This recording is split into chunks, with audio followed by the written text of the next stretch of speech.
Good afternoon. Parts of the tournament actually start in just a little bit. We'll have more about that in just a second. But with the Tennessee Titans, the major news for them today is Jackrabbit Jenkins is no longer a Titan. That move actually allows the Titans to have $6.9 million more in that cap room that they're trying to work on adding value to. With the NCAA tournament, you got two play-in games happening tonight. In fact, the first one's going to be happening at 5:40. This is the time of year where you have to go find True TV because that's where the games are going to be at. It's the 16-seed game. It's where Texas A&M Corpus Christi is going to be taking on Texas Southern. The winner will face Kansas, the number 1 seed in the Midwest bracket. Immediately following that, also on True TV, you'll have the 12-seeded game where Buck Rising's Indiana Hoosiers will be taking on Wyoming, and that winner will be playing St. Mary's. And here locally tonight, the NIT kicks off as Belmont and Vanderbilt will go at it over on Vanderbilt's campus, where the winner will play the winner of Dayton and Toledo. Tip-off will be at 6 p.m. You can watch that on ESPN2. For all your foundation repair waterproofing needs, you need to visit USSTN.com. Breaking news at once on your home for the Vols, the flagship station for your Tennessee Titans, and home to 3HL. This is 104.5 The Zone.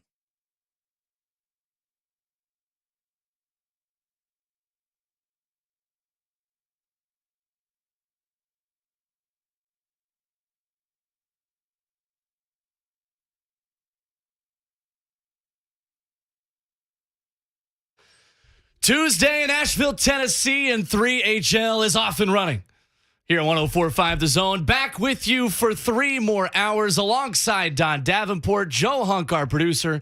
I am Will Bowling, as somewhere Ron Slay, Brent Doherty have their feet up in the sand, drinking an ice cold beverage. It's raining today at the beach. Is it really? Yep. So maybe they're catching up. So yeah. sad. Oh, so sad, boys. Suffering for the Lord down at the beach. I did yell at them because yesterday they both hopped in our chat and hung out on the show. I'm like, dude, you guys are on vacation. Go away. Like, what are you doing? Go enjoy your time. Well, I'm sitting on the beach, so I just pulled it up on my phone, whatever. I'm like, y'all are crazy. Yeah, I love you guys. If I'm on vacation, I don't even turn the station on. Nah. In fact, I have to make a deal with my wife to not even open up Twitter. Really? I do not open up Twitter unless it is at night after everything is said and done and we're just hanging out. That's when I can open Twitter up. I can't do that. It's too hard. It's crazy, but any breaking sports news you're going to find on Twitter. I mean, today is a perfect example of all of this, right? It is. NFL free agency news or legal tampering news, whatever. All of that you're going to see on Twitter. Yeah, I go through phases where I'll try to stay off Twitter more and I'll turn on ESPN's push notifications. Oh, yeah. But then they lose my trust very quickly. Like I'm not getting in this conversation. They'll start sending me, I'm just saying, like they'll send me notifications of like breaking, like Coastal Carolina men's basketball player suspended 2 games. Like, why do I care? I don't care. Or breaking, this UFC fighter Yeah, weighing 1 pound over his suggested limit. I don't care, bro. Or when it's like care. pushing content of like, watch 2 fighters I've never heard of get into massive brawl at weigh-in. Like, I don't care. So they lose my trust quickly. Okay, but some people do care. I know. And No, but I push feel notifications are for them. I feel you. Hey, by the way, real quick. So we had yesterday hosting with us Chris. Yes. Chris Williams. Chris Williams, former Vandy guy. So he's on spring break as well. So he's not back today or tomorrow. But I was looking at Twitter after our show and I saw this tweet and we missed it yesterday and I can't believe we missed it. But Matt Manning tweeted in and said, "Oh, I love Chris." And listen to this story. He said, "I remember playing church softball with Chris years ago. He took a line drive off the face, knocked a tooth out, and all he did was hand it to his wife and kept playing first base." Oh my That's the gosh. guy we had in our studio yesterday. And we didn't even get to ask him about that story. It's a big missed opportunity by us. Like, how crazy is that? But see, I'm telling you, offensive linemen in the NFL are a different breed, man. Linemen as a whole in the We work with NFL He- are a different yeah. breed. He had to get the tooth replaced, right? Because we would have noticed if he Yes. would have smiled No doubt. and there would have been like a gap, right? Like if he had a Michael Strahan going. He we did would've have noticed a that. pretty perfect smile. Yes, There like you there was go. nothing wrong with Michael it. Strahan. Like, how crazy is that? That's just like next level tough. That's where the real athletes are. Church League softball too. Dude. Elite content right there. And there's like 5 trillion cuss words flying around. I wonder what you get softball. more of, steroid usage or cuss word usage in church league softball. Both is the correct answer. Crazy. Is the correct answer. Anyway, so that was thanks, Matt, for filling us in on that. I'm sad that we missed it yesterday, so we couldn't get the story from Chris. But we'll have him back on and pick his brain about his No doubt. church league softball tooth knockout story. Hey, let's talk salary cap. Yes. Because when we left the air yesterday, the Titans were over by what? I think $3 million. 3 to 5-ish. 3 to 5-ish over the salary cap. Yep. They're now under. They are. Jackrabbit Jenkins, the story this morning that he has been released by the Tennessee Titans. That saves them $6.9 million. And now we know the number for Ben Jones, which for this season is a $3.4 million cap charge. And per John Glennon earlier today, that would leave the Titans about $1 million under the cap. That's per Jason of overthecap.com as well. But that is without the cap figure for Jamarco Jones, who was also signed yesterday. So Who we don't know. we do not know his number quite yet.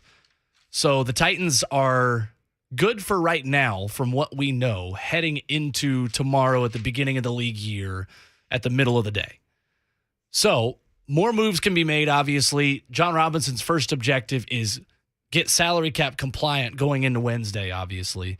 And then you can start to play the game of if the Titans need to make other moves and restructure other contracts in order to pick up other pieces of the puzzle in free agency. That's something they can do. You also got to remember, they've got to have money available for their draft class to sign as well. This is not just a situation where, you can get as close as you possibly can to the full number. It's not going to work like that either.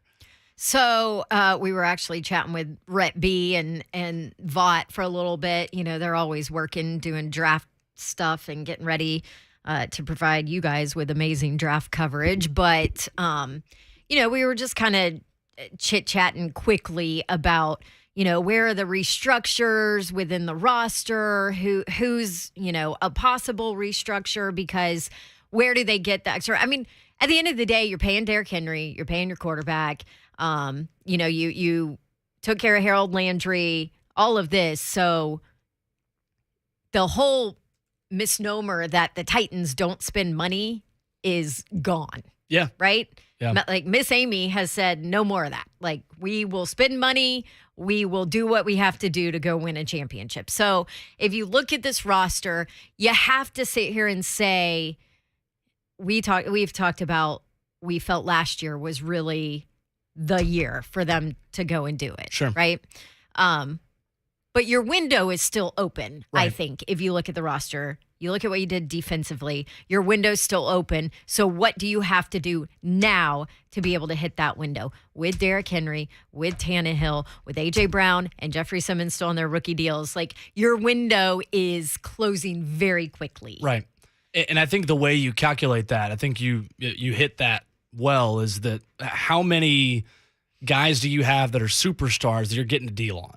Mm-hmm. And right now, those guys are A.J. Brown and Jeffrey Simmons. And that's not going to be the case for much longer. And apparently, judging by the Jags Oh. and what they did with Christian Kirk, you're getting a hell of a deal. You are. Right now. You definitely are. And you're probably going to have the option to franchise tag him if you want to before you give him a long-term number. Or you go ahead and try to get that done now this offseason Right. or going into this training camp. That way, it's of better value to you now than when he continues to have 1,000-yard, 1,100-yard seasons when healthy in the future. Right. Exactly. And that's going to be a larger discussion over the coming months. And we'll be talking about that going into training camp. Yeah. Because the Lawan extension, when that got done, that was day one of training camp. And That's right. Lawan is walking came out in in looking his like suit the boss hog, Yep. walking in with the cigar of his new deal. Yeah. I don't think Lawan would do that anymore as he mellows out with age, quote unquote. I don't know. I do.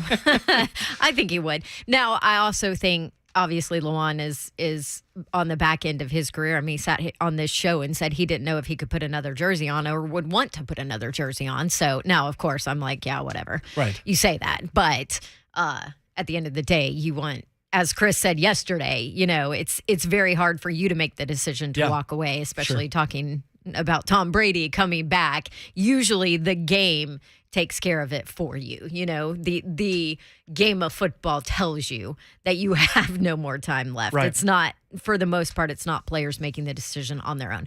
But all of that to go back to possible restructures when we talk about cap space and what they can do to kind of navigate around being at the top of the new cap. And Zach Cunningham is a name that comes up. Yep. That would probably be an easy one to jump in and do. Now, Bayard did it last year, right? Yeah, it saved them $6.1 million a season ago. Not likely you're going to do that 2 consecutive years with the same guy. Correct. Yeah. But Bayard obviously certainly willing to do that. Right. And he even said that, the first press availability after the season ended, he said, if I have to restructure again to get Harold Landry back, I'll do it. Right. Obviously, exactly. these are press conferences you take with a grain of salt, but yes, and I'm sure the Titans don't want to have to do that. They don't want to. There should be some other options for that. Brett Kern already restructured, right? And did his deal. So there are some options I think that are on the roster now where you can maybe find some money, make some room, and figure out what you're going to do. Isn't it easy to forget that Zach Cunningham is a Titan? Yes. Yes. Like very he much came in so late and is such a big piece moving forward. And it's why we would be having the conversation right now of, hey, do you bring back Evans or Jayon or both? And it's not really as much of the conversation when you've got Cunningham and Long. Yep. Which sounds like a law firm, by the way. Partners There's in a couple that partners in tackles for loss. Cunningham and Long. Let's Call go. 866-7500. 866, I don't know. But no dead cap money for Cunningham this upcoming season is why he is the candidate for that. So certainly a fluid situation, something we'll update as the show goes on. We had deals breaking in pretty much every commercial break yesterday. So no telling what will happen today. Stay tuned with us. We'll keep you updated on that. And as I say that, the New England Patriots are trading guard Shaq Mason to the Tampa Bay Buccaneers. Oh, there you go. Come So protect our quarterback. That's right. More protection Our for quarterback that decided that he could not be done after 40 days. old Twami. We must protect him. Twami wandered Another 40 Patriot. days and 40 nights in the wilderness and is back in football. We got a good show coming up for you today. Coming up next, Allan Bell's best bets for March Madness. We'll get into the best value in the first round of the NCAA tournament, plus a number that I like for Tennessee that I'm going to be betting as a futures bet. We've got Greg Cosell coming up at 420. Really looking forward to that one, by the way. We're scouting tight ends today. Yes. And we are looking at draft tight ends, free agent tight ends, because that is the piece left. Jeff Swaim ain't going to be it for this team this offseason. And no, he's a good piece. no, he's not it, though, because you lost Ferkser and you lost everybody in that room. And then we got a room that wasn't all that impressive anyway. Not at all. And Casey Alexander coming up at 3:45. The Battle of Nashville tonight. I am on the record that I want there to be a Nashville round robin basketball extravaganza Every year. in November of every year in Bridgestone with 6 or 7 teams here From Tennessee. where Tennessee, Vandy, and Memphis are locked in every year against Belmont, Lipscomb, MTSU, Austin Peay, Tennessee State, Chattanooga, That would be awesome. ETSU. This Make it is going happen. to be. Organize I'm it. telling you. Well, let's ask Casey Alexander about it. I've talked to him about it before. By the way, props to Casey Alexander for coming on with us Yes. on game day. That's right. We would have loved to have Jerry Stackhouse on today. Weren't able to make that work. Oh, we requested it. We requested it. We were told weren't able to make basically it. no. Yeah, we cannot make that happen. Cannot make that happen. What we will make happen, though, is we're going to make you money.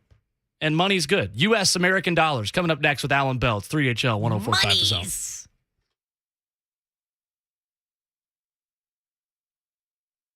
The Home Loan Expert just had an amazing contest out there against the corporate lenders, 93-19. Now, Coach, what are your thoughts? Today we put it all on the court. Great work, great loan options, all that hard work paid off for us. Darius, amazing performance. You were getting rates that nobody else could touch. How'd you do it? Honestly, we're really coming together as a team. And our process is always streamlined. That's why we take 21 days to close. Coach, any final thoughts? Go with the lender who's outplaying the rest. Get started today at thehomeloanexpert.com.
Back with you on this Tuesday, 3HL 104.5 The Zone.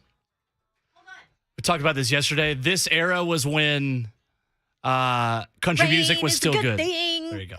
What? This wasn't that long ago. I know. Hey, What's up?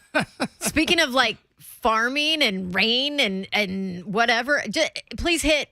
We have breaking news. Breaking sports news on 104.5 The Zone. Kind of sports, not really. Well, it's sports news for us. I cannot believe the mayor is not here to talk about this news himself. If you guys listen to 3HL, you know Brent Doherty is obsessed with this. The U.S. Senate approves bill to make daylight saving time permanent. Here comes the sun, baby. It's not going to be dark at 4 o'clock anymore. Let's go. When now, they leave, obviously, you still, what? Is that legit? Well, Like, yes, No, that's this true. is The Senate legit. unanimously approved this, and now 3HL will not have to leave to go home in pitch black So are we, is after this- the first weekend in November. I was Yeah. making sure I hit the right sounder. Is it U.S. or is it Tennessee? United No, States. United Oh. States, all United States across the of state. those of America. Rhett B 50 came in of and he them. was like, did y'all see this? I'm like, oh my gosh. Seriously, if you guys have ever listened to like 2 weeks of 3HL, you have heard Brent say, I'm going to become a politician and that's what I'm running on. Well, guess what? It looks like it might happen. Now, it still has to clear some other hurdles, but the Senate has approved it. There you go. Approved the Breaking bill. sports news, and it's time change. I had no idea. I know. That's probably breaking crappy of me 3HL news. to make you do the breaking news sounder on, legal tampering free agency day. That's probably like terrible to those in the car that are like, whoa, whoa, whoa, what's going on? But I mean, if you're like me, this is just as an important of an announcement as any NFL signing. Let me tell you, from my side, all I heard was Dawn screaming at Rhett B saying, "Oh my God, it's amazing news! Huck, we need the breaking news sounder. We come back." It's not No a clue. quarterback. No. It's not a big trade. Nope. No. It's the time change. Let's go to the Mark Spain Real Estate Hotline. Allan Bell joins us here on Allan, 3HL. are you Allan, with me? Are you as excited about this as Don Davenport is? Oh, yeah. All right. First off, that was an excellent let's go from Don. So well done on that. Yeah. And I agree. It's one of those things. It's like, it's 2022. How are we still manually changing clocks? Right. What are we Fair. doing here? So, yeah, 100%. I'm all in. There you go. So this AB's is with us. And Allan is a Nashvilleian like us. Like he gets these things that when we talk about like the amazing things about this city and how awesome it is to live here, the one negative I give people is that it's dark at 4:30 in December, and now we no longer have to make that caveat when we talk to people about how great the city is. 100%, right? Look, when you two are in charge, things just start happening. We get things done around here. That's So right. Well done to you two. Hell yeah. Yeah. That's right. Titans like are it. under the salary cap. Here we go. I love it. All right, Allan, let's make the people some money here in March Madness NCAA tournament tonight. And I want to start with these 16 seed play-in games, because before I could go on to FanDuel Sportsbook and before I could, anyone could go and bet the under, bet the over on these games, I had no reason to care about why Wright State was playing on a Tuesday night in the first four. What trends do you see? What value is there starting with tonight's games in the first four?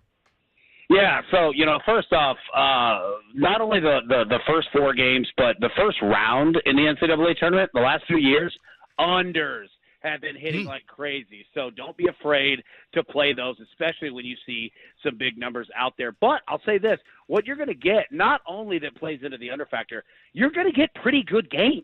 Like, we have two really good basketball games tonight. They might not be the most exciting teams, with Indiana kind of being the only, quote-unquote blue blood type of team out there. But these two games are going to be fantastic. That's why we're seeing, Texas A&M, Corpus Christi against Texas Southern, that's a 3.5-point spread, on that one. And then you look at, Indiana, kind of the same thing against Wyoming, 4-point spread, Indiana being the favorite, right? So you're going to get two really tight, contested, good games, and it starts us off well. So I'm all for them.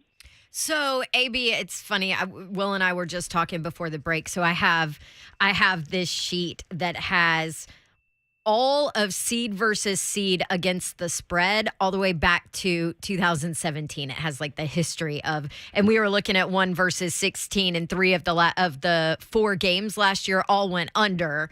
So, and it's really fascinating information to just have it all lined up like that for, the last 3-4 years. But how much do you look at the trends of what's happened in the past with the tournament? I mean, obviously you have to take into account there was a COVID year in there and whatever else, but how much as a bettor is it beneficial to look at those kind of trends? It's very beneficial, right? Like there's some stats that absolutely hold up. And what you just mentioned right there, against the spread in terms of the seeds, if you look, not only historically do they hold up, but year after year, they're all pretty close to each other, right? So if you look at, say, 16 versus 1 seeds, right? Like 16 seeds actually fare pretty well against the spread because you're looking at such large spreads out there, right? Once you get to like 12 versus 5s, okay? The 12s are 54% against the spread historically, right? 10 seeds versus 17.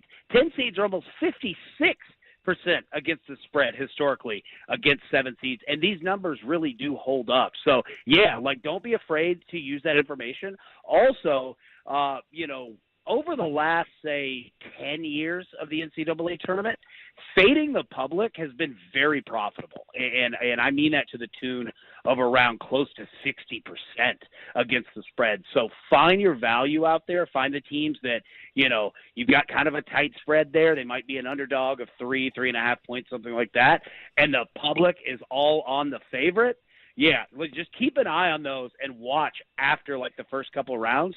You'll see some really nice against the spread wins for those underdogs.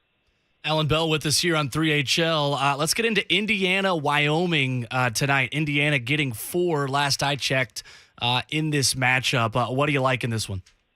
Well, I'll tell you this. You've got 2 teams that just really aren't playing that well, to be completely honest with you, right? Like Wyoming, they've lost 5 of their last 9. You look at Indiana, it's even worse. They've lost 7 of their last 9 regular season games coming into it. So you've got 2 teams that really are just kind of out of gas, right? And they're just kind of hoping that their car makes it and pulls into Matco, right? So you're going to get 2 teams that are pretty similar. The thing with Wyoming, though, is they rank 238th in the country in terms of tempo. And what I mean by that is Indiana should find success dictating their own style and tempo of the game.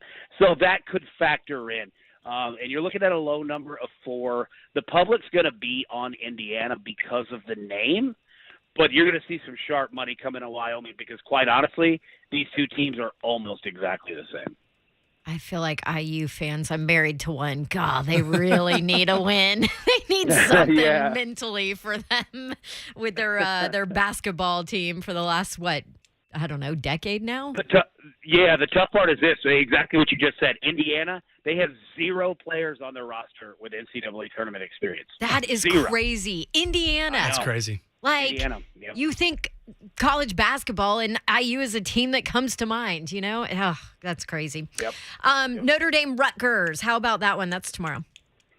Well, you take a look here, right? Like, again, you're gonna have some spreads here that are pretty nice, that are pretty attractive to where you could feel comfortable, kind of taking a look and grabbing either way that you want to go. Look, I'm going to say this.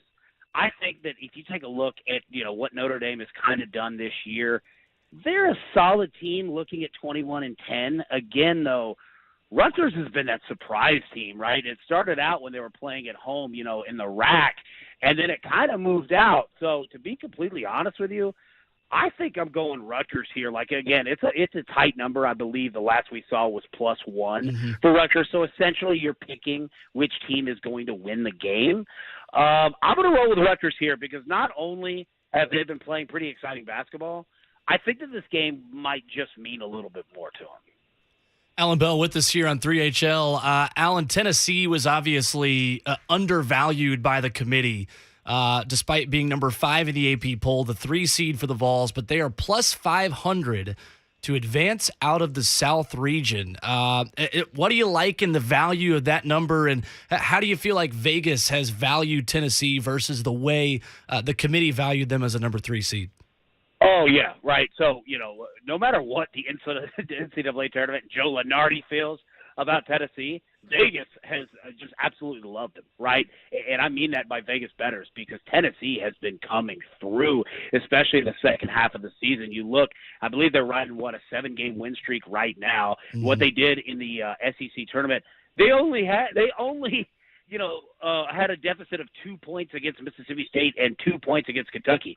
They almost led the entire time during the entire conference tournament, right? So you look at that.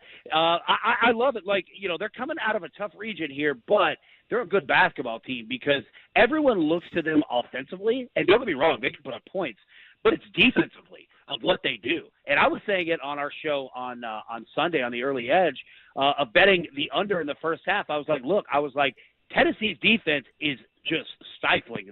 They're not going to allow you to shoot. And that's 2 straight games now, Kentucky and Texas A&M, where both of those teams didn't even hit a 3-pointer in the first half, right? So, yeah, I would feel very comfortable taking those odds on Tennessee. Now, you talk about that Longwood game, the first one. Look, this is nothing against Tennessee because uber confident that they're going to win the game. They've got bigger things on their mind. Plus 17? Yeah. I'm going to ride Longwood in that one just because of the number. Tennessee probably wins by 15, right? But it's just so many points, and I think that Tennessee truly does have way bigger things on their horizon. So you might be able to steal a little bet on Longwood while Tennessee still wins.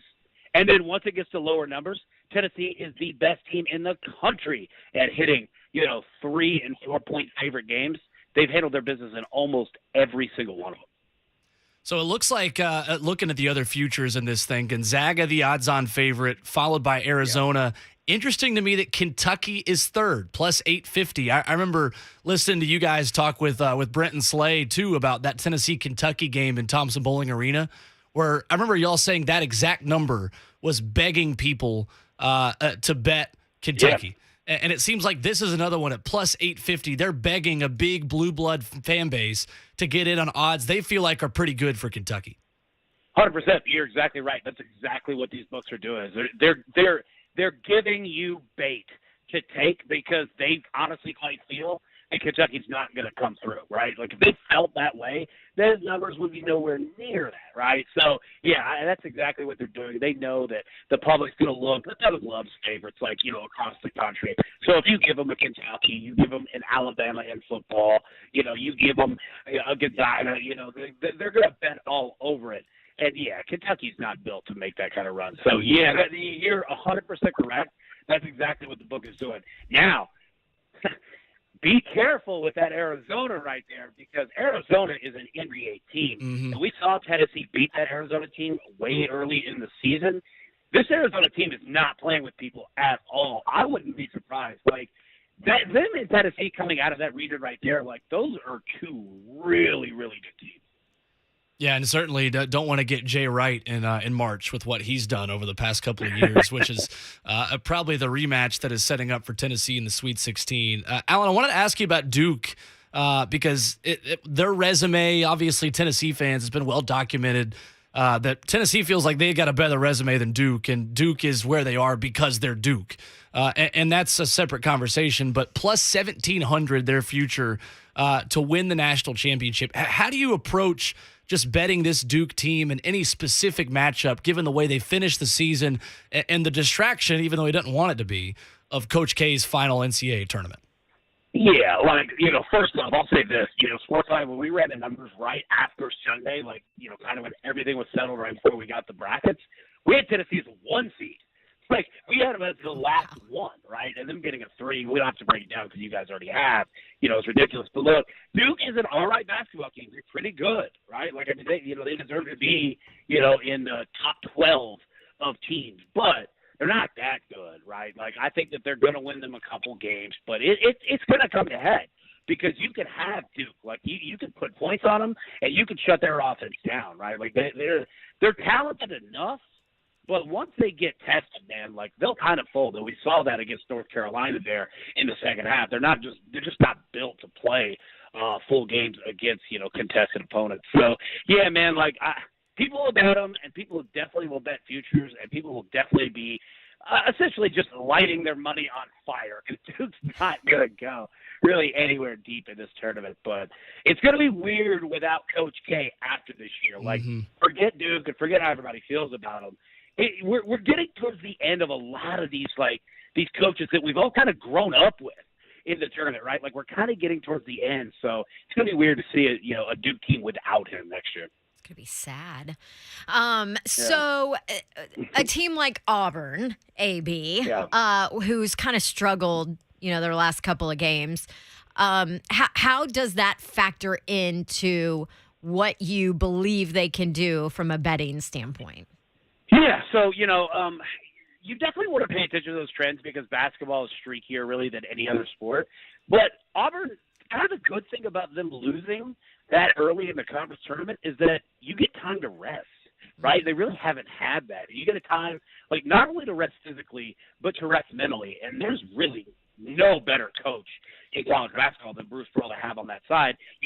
Auburn's going to come out firing. They're going to be putting up points. I would even say, like, when you get those, like, team totals and kind of the game team props that come out there, I wouldn't be surprised if Auburn comes out and just starts blowing the doors off, their first two opponents. The interesting part is we could get an Auburn-LSU matchup, a couple games down the road if LSU makes it that far. And I'd like to see it because LSU's a pretty good team, but I just love the hatred in the SEC West, right, of, like, these fan bases. Like, the NCAA tournament would not know what to do seeing these two fan bases just yelling at each other during what would be a pretty good game. But I'll say this. Auburn's built to go, and they've got a coach who's not afraid to play aggressive and coach aggressive. I've got Auburn going pretty far in my bracket. I like it. Allan Bell has been our guest here on 3HL. AB, always appreciate you making us some money and making the people some money. Man, I appreciate y'all. Thank you so much. Have a great day. Thanks. All right. Thanks, AB. There is AB on the Mark Spain Real Estate Hotline. When we come back, one game we did not get to with Allan Bell, but one that we are looking forward to in the city tonight, Vanderbilt and Belmont. Don, guess what the line is in that game? I have no clue. You don't have a guess? 1.5. Close. Are you seriously? I was going to say. Wait, towards which way, Vandy? 5. I would actually say 1.5 towards Vandy. 2.5 towards Vanderbilt. There you go. So interesting matchup tonight. We're going to talk about that with the head coach of the Belmont Bruins. Casey Alexander joins us next. 3HL on 104.5 The Zone.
3HL on 104.5 The Zone. Appreciate Allan Bell giving us a couple of minutes, making you a little bit of money in March. I got my bracket done late last night. I always do an impulse bracket and then like a research one, and I'm probably going to continue to be beat by my impulse bracket again this year. I've got Gonzaga right now, but the Holy Spirit will move, and that'll probably change by the time the first round starts. Holy Spirit will move. 615-737-1045. We got Casey Alexander coming up in a minute. Hey, speaking of brackets, we have a $1 million bracket challenge going on here at the station. Yes, have you done that yet? So I made my first draft last night, and then I will probably do that one right before the first game Thursday. Okay, so now is the time to do it. For all of y'all listening at home, you can jump in and do it today. Register 1045 The Zone's $1 Million Bracket Challenge. It's sponsored by the HomeLoanExpert.com and HeroLoan.com. Your chance to win $1 million. Submit your bracket prediction. And it is a local contest, by the way. So you're not going to be going against all these millions of people elsewhere either. There you go. 1045thezone.com. Perfect. Joining us now on the Mark Spain Real Estate Hotline, Belmont basketball head coach Casey Alexander, as the Bruins get ready to take on Vanderbilt tonight. In a couple of hours. Coach, first of all, thanks for giving us a couple of minutes, and thank you for joining us on a game day so close to tip. Oh, no problem. Looking for some redemption here. Last time we did this on game day, it didn't go so well. Yeah. So we'll try it again. That's correct. That's right. Well, Coach, it's a big opportunity, I know, for your team, and I know you all are excited about the chance to not only continue postseason play, but to also give this city a pretty good show tonight. You know, how excited are you guys, not just to keep on going, but for this specific matchup just right down the road? Yeah, excited for both reasons. Love that our team's still playing and really excited about the chance to play a good Vanderbilt team. They were clearly really good last weekend. So the timing's not perfect for us, but makes for a lot of fun. Hopefully people in town care about it and will show up and make it a good evening for everybody. Seventh meeting. This is Will's crack research here, Coach. Seventh meeting between Belmont and Vanderbilt. Back in 2017, Belmont won, and Belmont's 4 wins over SEC opponents rank among the top moments in program history, of course. You remember some of them. What's kind of the talk around your kids heading into this one and what it means?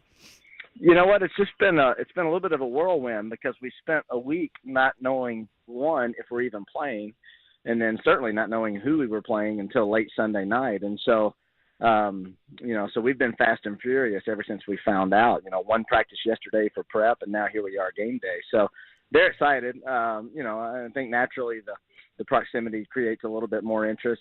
I'm not sure it means as much to the players as it does to everybody else. A lot of those guys aren't even from here, but it's an exciting time just because we're playing in the postseason, we're playing a good team, and ESPN2 at 6 o'clock. So a lot of good reasons to be ready to go. Well, and along those same lines, Coach, I was going to ask you too about Grayson Murphy, who's done a lot of great things for your program, but kid from Franklin, went to Independence High School.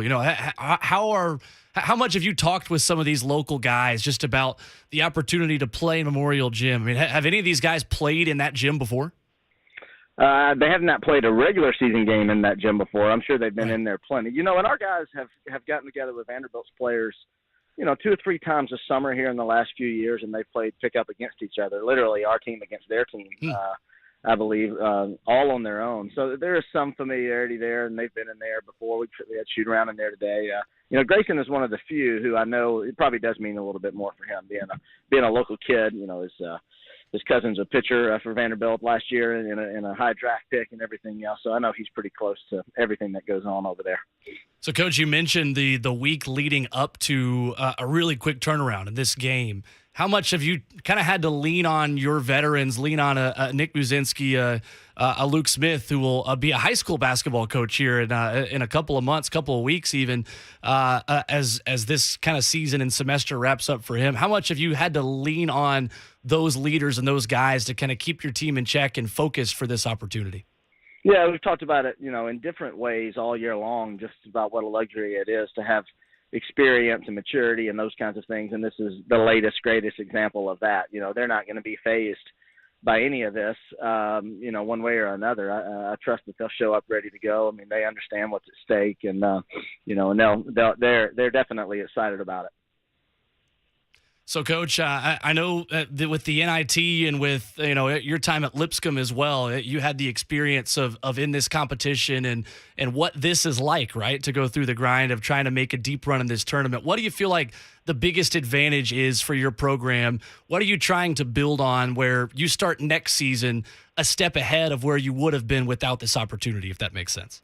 Yeah, I think you just, you kind of live in the moment as best you can, especially during this time of the year. And so, I want this team to finish on a really high note. I want them to play really well. I want us to play 5 more games. I want us to go to Madison Square Garden. I want them to feel really good about the way things finish up. And then, every feather you put in your cap, as a program, carries on. You just keep stacking things up. And then, and that's where you see kind of the residual effect of postseason and wins and momentum and things like that. Postseason play 15 of the last 17 years for Belmont. Coach, quick scouting report on Vandy. What you got? Yeah, I wish it was easy and quick. I tell you, they're a hard team to prepare for in 24 hours. But yeah, quite naturally, everything goes through Scottie Pippen. I mean, it's unbelievable the numbers that he's had all year long. The way that the free throw rate for him. Naturally, everybody's talked about Chapman and Robbins and those guys being back, and what a great addition that is for their team, and how it's kind of stabilized everyone else, and I think that's very true. They've got really good balance. They've got great confidence right now. They're really good. They're hard to prepare for on offense, and they're really good and sound defensively. And so it's a challenge, to say the least.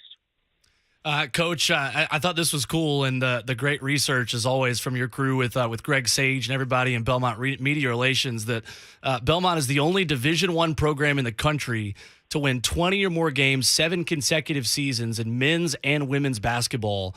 I know you guys are going to be cheering on Bart Brooks and his crew as they head to Knoxville for first-round play against Oregon as well. But just what does that mean to you for your program, a team that you knew as a player and now as a coach that you're intimately familiar with? How exciting is that to hear something like that? Yeah, I've invested a lot of time at Belmont and been part of that program in different ways for a long, long, long time. And so extremely proud of what's happened there.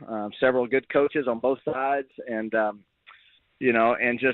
it shows as much as anything is the commitment that Belmont made a long time ago for us to be great. And we're still trying to get there, but we've done a lot of really good things along the way.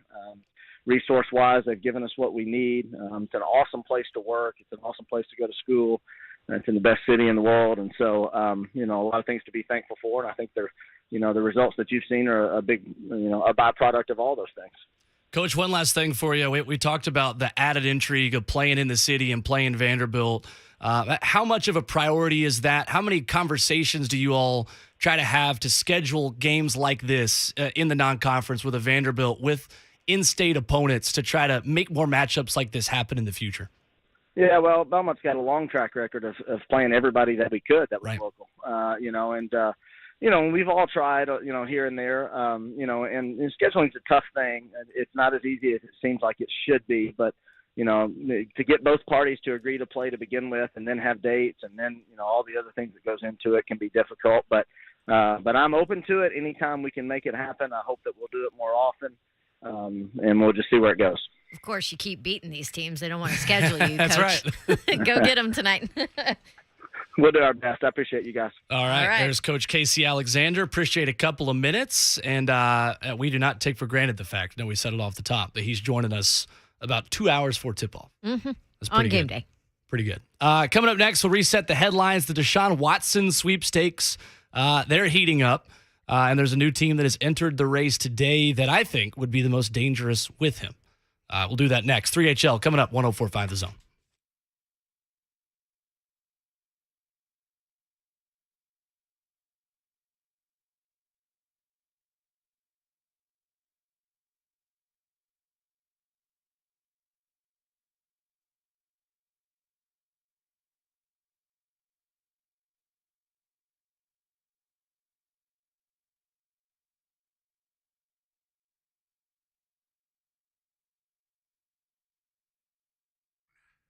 Nashville Preds play tonight. Hey, you could have been there, or you could be there if maybe you purchased the all-new Paint the Town Preds pack. It's presented by Yeehaw Brewing and Old Smoky, and this pack is pretty awesome.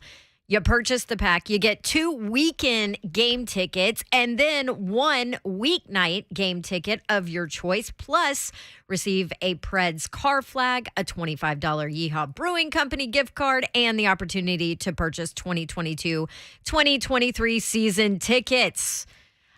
You can visit NashvillePredators.com/paint to secure yours today. Go ahead and get your Paint the Town Preds pack today and score your own hat trick here in Smashville. That's NashvillePredators.com/paint.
Well, guys, it is a big month, and maybe you want to just sit and watch basketball and not be bothered. I have a great idea for you. A Moment's Peace Salon and Day Spa. The woman in your life will love this unique and thoughtful gift, and then maybe leave you alone to go watch basketball all day or all rest of the month. A Moment's Peace Salon and Day Spa has 10 different services all under one roof, from massages, manicures, pedicures, sunless tanning, waxing, facials, hair salon, makeup, you name it. A Moment's Peace Salon and Day Spa has it. Their gift cards can be printed directly from their website. That's amomentspeace.com. Or you can always give them a call, 615-224-0770, 615-224-0770. They'll put together a special request for you, and you can always stop by for personal service in Cool Springs across Interstate 65 from Galleria Mall, the intersection of Carruthers Parkway and Bakersbridge Avenue. That's A Moment's Peace Salon and Day Spa.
The Tennessee Titans have made a couple more decisions today. One major one, that being the fact that they've released Jackrabbit Jenkins. That's going to free up about $6.9 million in cap space. Tonight in the NIT, you just heard Coach Casey Alexander on with 3HL. Belmont takes on Vanderbilt. 6 p.m. is going to be your tip-off. That will be on ESPN2. The winner will take on the winner of Dayton and Toledo. And also happening is the play-in tournament. The play-in games will be tipping off at 5:40 p.m. You could watch it on True TV, or you could just listen to it right here on 104.5 The Zone after 3HL. Game 1 is going to be the 16-seed matchup between Texas A&M, Corpus Christi, and Texas Southern. The winner will take on Kansas, and then immediately following that, you'll get the 12-seed matchup between Indiana and Wyoming. And yes, the Preds are also playing at home tonight, as it is a rematch of the 2017 Stanley Cup Finals as they host the Penguins. Puck drops at 7 p.m. For all your foundation repair waterproofing needs, you need to visit USSTN.com. Breaking news at once on your home for the Vols, the flagship station for your Tennessee Titans, and home to 3HL. This is 104.5 The Zone.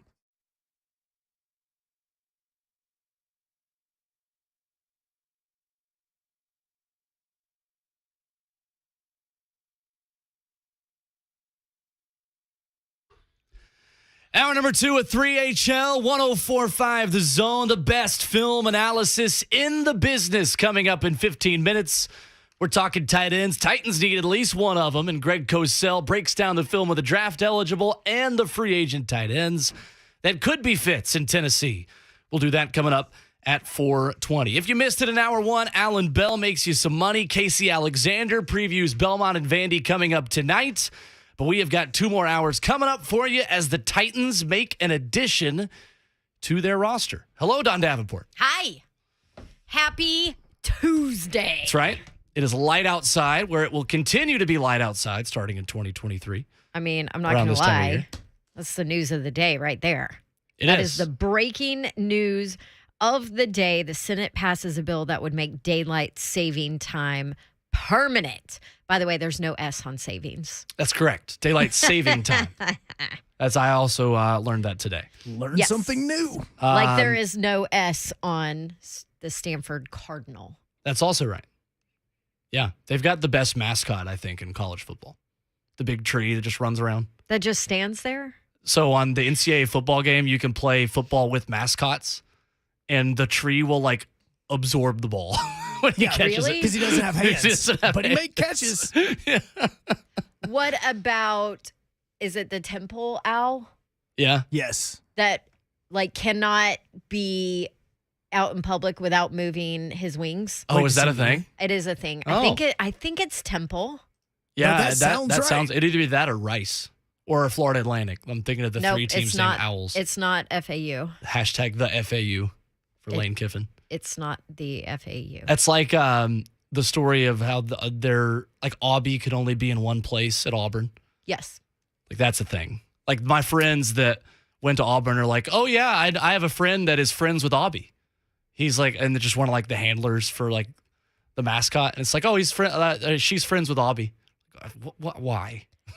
Dude, it is like it's a legit thing. It is a hardcore tryout to become a school mascot anywhere. You have to come up with individual new cheers, new ways to dress Aubie up. You have to come up with new routines. I mean, there's a reason Aubie has won the national championship in mascots year after year after He's the year. Alabama of mascots. He is. He just doesn't lose. The WKU blob At least is we pretty don't good. lose something. You're like Ole Miss saying never lost a party. Our mascot's undefeated. Undefeated. Hang the banner. 615-737-1045, the number. The Titans have added a core teamer, as Coach Mack would say. A.J. Moore. A one-year deal for him coming over from, stop me if you've heard this before, the Titans signed a former Houston Texan. Aha. Never happened before. 4 seasons in the NFL. Played 85% of the Texans' special team snaps a season ago. A guy that made Safety? 5 starts, defensive back, corner, made 5 starts for the Texans in 2020. A guy that is basically just going to come in and be kind of what Matthias Farley was a season ago. Core teamer right there. So filling out the bottom of the roster. the churn of the bottom of the roster. We certainly heard a lot about many of those names because they were forced to actually play because the Titans obviously set a record for most players used in a season. But there's another one for the bottom of the roster. The Deshaun Watson sweepstakes are getting interesting, Dawn. So bizarre. Because the entire NFC South, not named the Tampa Bay Buccaneers, got so angry about Tom Brady that they thought, let's all try to go for Deshaun Watson. And as of today, the Atlanta Falcons have emerged as a sleeper team, according to a report from ESPN earlier today, joining the Panthers, Saints, and Browns as teams that have met with or are interested in trading for Watson. A source telling ESPN in this story that all options are open, but it is not going to be easy, and that is from the Falcons' point of view there. Well, and is this Deshaun Watson deciding what teams that he wants to talk to, that he's okay with the possibility? I mean, is it back to the how is this going to happen? I know. That's my question. Well, there was the rumor yesterday that the New York Jets... Texans aren't going to trade for Matt Ryan. Right. Well, and Matt Ryan would have to be offloaded to somebody as a part of this. Right. And that's when a team like the Indianapolis Colts are going to enter the chat and say, hello, we would like one of those. Because the Colts have $70 million in cap space and have done nothing so far. Nothing. Except for re-sign Mo Alley Cox. They need a quarterback. Exactly. So it's interesting. I just don't understand how it's going to happen, I guess. For the Falcons, that to me is one of the most dangerous pairings. Because if the Saints still had Sean Payton, then you're thinking, okay, that's a good landing spot for Deshaun Watson, a guy that could get the most out of a really talented quarterback. You're saying because the Falcons have Art. Because they have Arthur Smith. I mean, look at the other coaches that are in this. The Browns, we know Kevin Stefanski is good. I mean, they were trying to make a run in the AFC playoffs a couple of years ago, and then Baker Mayfield happened and just regressed last season. But other than that, he was injured. Yeah, he was. There's so much Baker hate. I'm like, the guy was... Half the hate just came from Odell Beckham in that entire saga. Yeah, that's true. But then the other two teams, like Matt Rule, half of Panthers fans don't want Matt Rule to be the Panthers coach anymore. So that would be like the last gasp effort for Matt Rule to keep his job in Carolina with Deshaun Watson at quarterback. That wouldn't worry me in the near term if I'm a contender in the NFC. And then you look at the Saints. They don't have Sean Payton anymore. Like they're not, you don't have the quarterback guru that is one of the best people at getting the most out of a quarterback in the last 15 years of the NFL. He's gone. So to me, the Falcons would be the biggest threat out of those teams along with the Browns. Well, if I'm Deshaun Watson, I sure as heck want to be in Atlanta, my hometown, with the Falcons, knowing that fan base would just jump for joy to have him back home. Yeah. Like you have to remember, before he went to Clemson, that's where he grew up. Right. Yeah, right outside Atlanta. A Falcons team that is said to have restructured Matt Ryan's contract, trimming his salary cap hit this year from $48.7 million to $36.7 million. But there is still no official agreement, and nothing has been turned in officially to the NFL. If the Falcons trade Matt Ryan after June 1st, they could free up $8.75 million worth of salary cap space. So that would be as a part of the second, or really after second wave, the final wave of moves, similar to when the Titans traded for Julio Jones after the NFL draft, financially, to get the most out of the financials on your side of things. Matt Ryan could end up with the Colts. He could. I mean, this makes all of this very interesting. I want it to happen so that I can see how in the heck it's going to happen. Yeah. Do you know what I mean? Right. But I don't know. Are you, as a Titans fan, let's go through the hypotheticals. And Deshaun Watson ends up in Atlanta and the Colts end up with Matt Ryan. You good with that? I mean, if Slay were here, he'd be like, heck yeah, Matt Ryan's garbage. He's has good. So much garbage, talks so much garbage about Matt Ryan. It's totally not called for, but. Do you remember that day in the offseason last year when it was a big fight on Twitter of some analyst called Matt Ryan better than Ryan Tannehill, and Titans fans were mad about it. Saying that he was not. Saying that Tannehill's better than Matt Ryan. Titans fans were arguing that. Those fans are not arguing that say anymore. That now? No. Because I've had Titans fans tweet me and tweet the station saying, hey, Matt Ryan's there. Like months ago, you were You'd yelling rather at have somebody. Matt Ryan over Ryan Tannehill? I wouldn't. I wouldn't. No. Absolutely not. Especially not now with Tannehill having years under his belt in this offense with these players, with these weapons. Ryan Tannehill's good that he's put on the field still outweighs the bad in a Titans uniform of what he's done. And this is the conversation of the offseason. It's hard to say that right now because of how the season recency ended bias. and the interceptions But that cost you games. But looking from the Titans' perspective, who is he targeted on his interception that ended the last 2 home playoff games? He was targeting Khalif Raymond when he was intercepted by the Ravens 2 years ago. And he was targeting Nick Westbrook-Akina, no disrespect, a guy that is a good depth piece. Why? There you go. Why? And that is a question for Todd Downing. That is also a question for Greg Cosell, because if the Titans bring in a tight end that fills a need for them that they did not have last season, it makes Ryan Tannehill's job much easier. And that is the question of the offseason from every possible facet of the conversation. How do you make that guy closer to 2020 and 2019 than 2021? Find a tight end. That's right. A pass-catching tight end. That would be even better.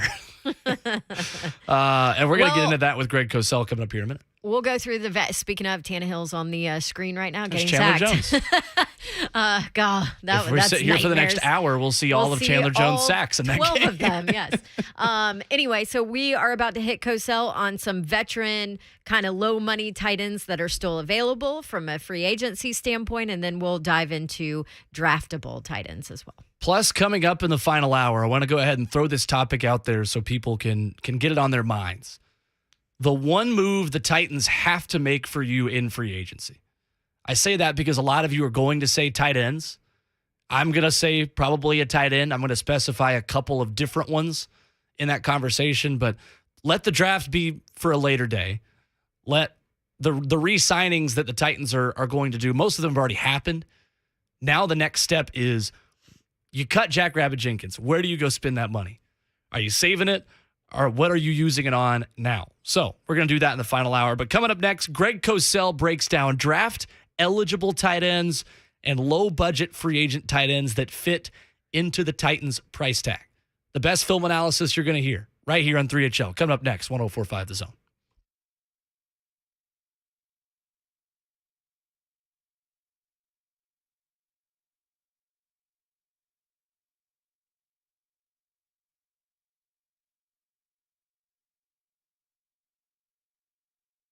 Take a shot on college hoops this March with a risk-free bet on FanDuel Sportsbook. I'm pulling up my app as I read this. Doesn't matter if you're new to FanDuel or you already have an account. All customers. So that means you as a new customer or you who is already on the app, just like I am, getting ready to place your bets. All customers get a risk-free bet on the bracket. Sign into the FanDuel Sportsbook app to claim yours today. And here is Bet the Bracket risk-free right as I pull up my app, too. Plus, 3+ leg parlay insurance. That's on there, too. If you're new to FanDuel, sign up with promo code DAWN, D-A-W-N. You'll know about all these deals I'm telling you about right now. Get in on the action. Then you can bet on that underdog maybe you've had your eye on, or just go with the favorite. Either way, it is risk-free, and with cash out, the ball is in your court. So you can close out your bet whenever you want before the game is over. By the way, the favorite to win it all, the Zags. Auburn plus 1,600. Ooh, that's value, baby. No better place to bet the tournament than FanDuel Sportsbook. Join now with promo code DAWN, D-A-W-N. If you already have an account, sign in to the FanDuel Sportsbook app and claim your risk-free bet today. You have to be 21 and older and present in Tennessee. Refund issued as non-withdrawable site credit that expires in 7 days. Max refund $5. Offer is non-transferable. Restrictions apply. Terms at sportsbook.fanduel.com. Gambling problem? Call the Tennessee Red Line 1-800-889-9789.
Sun going down in Nashville.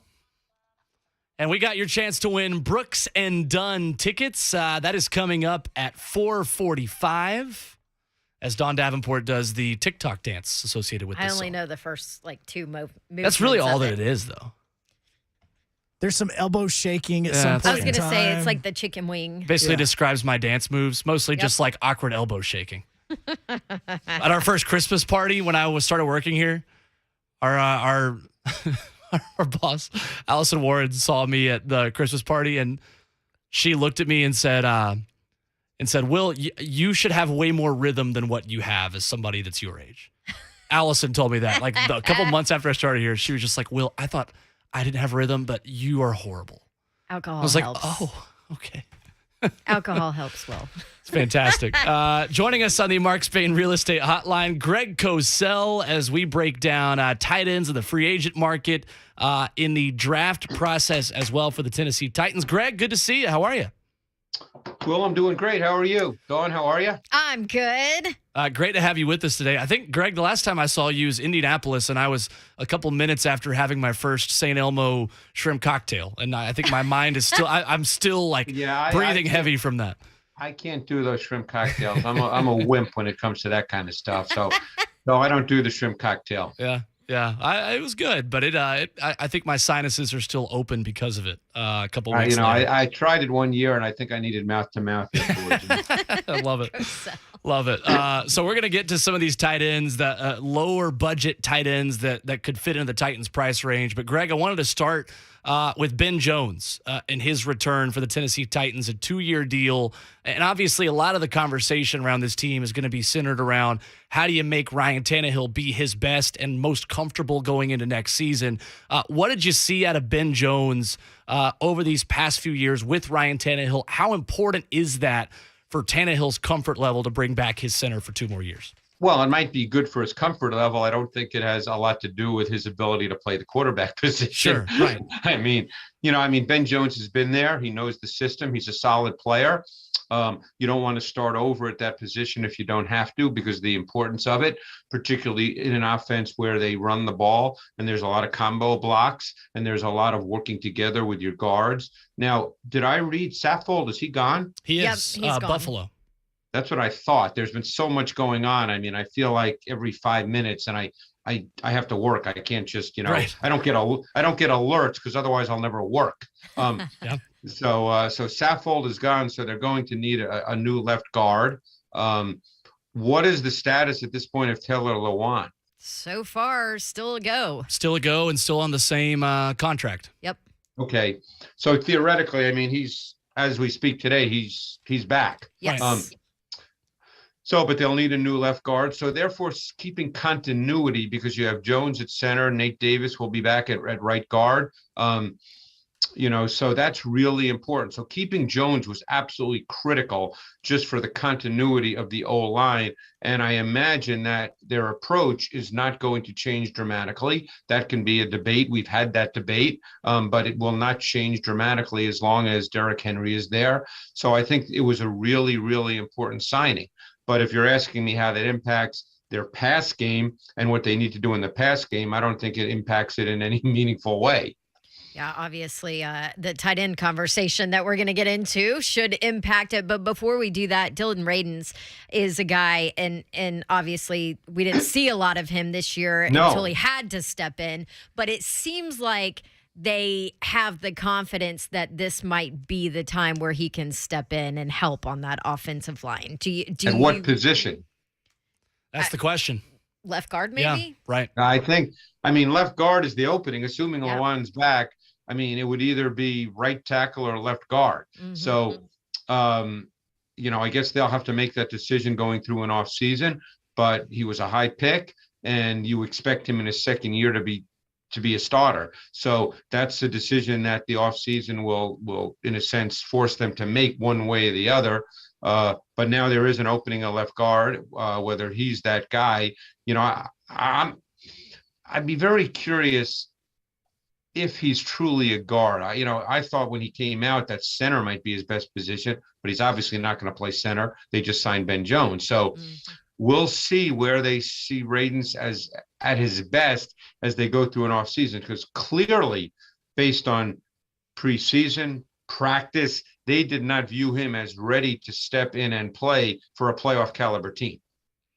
All right, let's move to the tight end conversation before we talk rookies, which I know that's a lot of your draftable guys. That's a lot of your film work right now. Before we do that, let's talk about some of maybe the veteran kind of low end talent that could be within the Titans budget. One of the guys that is coming up, his name's coming up. It seems like he probably wants a little more money, but Tyler Conklin with the Vikings, who had a pretty good year last year. He did. I thought he had a very good year last year. I noticed him every time I watched the Vikings on tape, and I thought that he was a really intriguing player in the context of that offense. I don't get into the money. I don't even know what guys ask for. Money during free agency, as you guys know, money becomes the money. I mean, if you want someone, you're going to have to pay. If you decide that they're too expensive, that's fine, but then you're not going to get them. So you have to decide if that's the player you want and that's a position you feel you need to address, then you're going to have to pay. But Conklin's a good player, and I thought last year he took a step forward. He was very effective as a receiver, not only in the short game, but he ran some intermediate routes, some vertical routes. I thought we saw a little different player than we had seen in his previous years, and someone's going to sign him and pay him. Yeah, he had 61 catches, 543 yards, so it's pretty good. All right. Max Williams, another name that Titans fans have talked about. Yeah, and he's coming off an injury because obviously he was the reason the Cards went out and got Zach Ertz. But he had played well prior to that. He's from the University of Minnesota. He was always a pretty good receiver. He's a receiver that you can flex. You can detach him from the formation. He can line up in multiple spots within the formation. Since he's coming off an injury, again, my guess is he's not going to command big dollars. He's never been a high volume target, but I think he's a good player. Another guy, Greg Cosell, with us here on 3HL. We've talked about O.J. Howard, who has been an option behind Rob Gronkowski, behind Cameron Brate in Tampa. Yeah. Only 281 yards the last 2 seasons, which matches up exactly when Rob Gronkowski got there as well. How would he be a potential fit with this Titans offense? He's been a bit of an enigma as an NFL player because he's very physically gifted. He can run well. He's got good size. He's got vertical ability. I don't know what happened in Tampa, but he never became the player that his physical and athletic traits suggested he should become. So, again, because of the fact that he essentially became the 3rd tight end in Tampa, I can't imagine he'll be a big ticket item, but you never know. But he's got a lot of traits, and someone needs to pull those traits out of him. I don't know O.J. Howard, so I can't speak to work ethic, commitment, any of that stuff. But of the players we're talking about, he's got the most high-level traits. And from an Alabama tight end then to a South Alabama tight end in college, Gerald Everett, a free agent who started 12 games a season ago on a 1-year, $6 million deal with Seattle last year. Started 12 games, 478 yards, maybe a little bit on the higher end of the budget the Titans are going to have available based on what he made last year, but where would he possibly fit? Well, Gerald Everett's a receiver more than a blocker. He was basically a split detached player when he came out of college. And for the most part, that's what he is. He's pretty athletic. He can run vertical routes. He can attack all 3 levels of the defense. You can use him as a boundary X, the single receiver to the short side of the field. So he's a receiver with really tight ends who you don't usually describe as sudden and explosive, but he's very athletic for a tight end, moves extremely well. And because of that, he can run vertical routes and he can attack all 3 levels of the defense. All right, let's kind of shift to some of the names that we'll see and hear in the draft. I want to start with Cole Turner out of Nevada and what he puts on tape. Yeah, Cole Turner was a really difficult evaluation for me, Dawn. And I even typed that. And when I typed my transition, I said I couldn't get a firm handle on his athletic and receiving traits and his projection to the league. There were times I saw him as a strong flex tight end prospect with really good size, which he has, plus athleticism, who could work effectively in the middle of the field. He has a wide catching radius. Other times I felt he lacked the needed movement traits. His change of direction looked a little segmented and sticky. His play speed did not seem to me to be what you want. So I really struggled with what he is. There's no question he has outstanding length. He's over 6'6". He's about 250 pounds. His arm length is really good for a tight end. You did not see him on tape in Nevada work against man coverage very often. So that becomes a projection. So I think his projection will be in the eye of the beholder. And I'm just not quite certain. I don't think he's ever going to be a tight end 1. I think he'd end up being a tight end 2. I know it's hard to explain this, but when you talk about like lacking play speed, sometimes could that be a product of at Nevada and whatever offense they're running? Could that affect what you see on tape, or is that something that you see regardless? No, whether you see that it's high regardless. level or low level. Yeah, you see that regardless, because he was running vertical routes. They asked him to run the vertical seams. They asked him to run crossers. So you can see play speed. It doesn't matter who the opponent is. You and I could be out there. You can see the same. You'll see the same thing because you have to isolate the player. So, obviously, if a player is running against lesser competition and the defense is Velcroed to him, then you have to stop and think, okay, if he's playing against better competition, that's not a good sign, Right. So, and that's one reason I struggled with him, because when he did run seam routes, he didn't win by separating. He won with contested catches because of his size and his wide catching radius. So then you stop and think, okay, is that going to happen in the NFL? And to me, that's not an easy answer. Greg Cosell with us here on 104.5 The Zone. Greg, talking about Jeremy Ruckert at Ohio State, a guy that only had 26 catches a season ago, but obviously is in a deep group of weapons when you talk about the receivers, two of which are in the draft, obviously, with high grades at Ohio State. How difficult is it to evaluate him, given maybe the lack of volume for him compared to, say, an Isaiah Likely, who had 59 catches and 900 yards last year? Where does Ruckert fit into the tight end conversation? Yeah, I think Ruckert's an interesting prospect. Again, he was not featured in the Ohio State passing game, and therefore you didn't see him run multiple route concepts. But you can see him. He has excellent size and mass. He's actually got a lean frame. He's 6'5.5", 252. He didn't run at the combine, and he's not going to be a 4.5 guy, but he's powerfully built. He's got good quickness with his routes. He has compact movement. There's no wasted motion in his routes. He's very efficient in his movements. He has subtle movements at the top of his route stem. As a receiver, I kind of like him. Like I said, you're not going to look at him and say, there's Travis Kelce, but I think that he'll be a better pro receiver in terms of numbers than he was at Ohio State. And he's a very good blocker who was used in a number of ways in their run game. So I actually think Jeremy Ruckert is a really good prospect. He came out of Long Island, New York. He was a big time recruit. He was the number 2 tight end prospect in the nation. So, this is a kid that's pretty talented. He just wasn't featured at Ohio State, but I think he's going to be a better pro. Well, Greg, it feels like when the Titans put in certain tight ends last season, for instance, when Jeff Swain was on the field, it was almost always, it seemed like a run or a play action to try to find him not very far down the field. Anthony Ferkser was almost exclusively used as a wide receiver in the way they use their tight ends. How important is that within the framework of Todd Downing's offense moving forward next season to be less predictable, specifically at this position when, if I can sit out there and guess what they're running based on which guys are on the perimeter at tight end and wide receiver, then I know that coaches that are much smarter than I am are doing the same thing. Well, you'd obviously always like to have a tight end that, in a sense, can do both. I mean, obviously, when you get to, let's say, 3rd and long, then the predictability goes out the window because you're throwing the football, so it doesn't matter.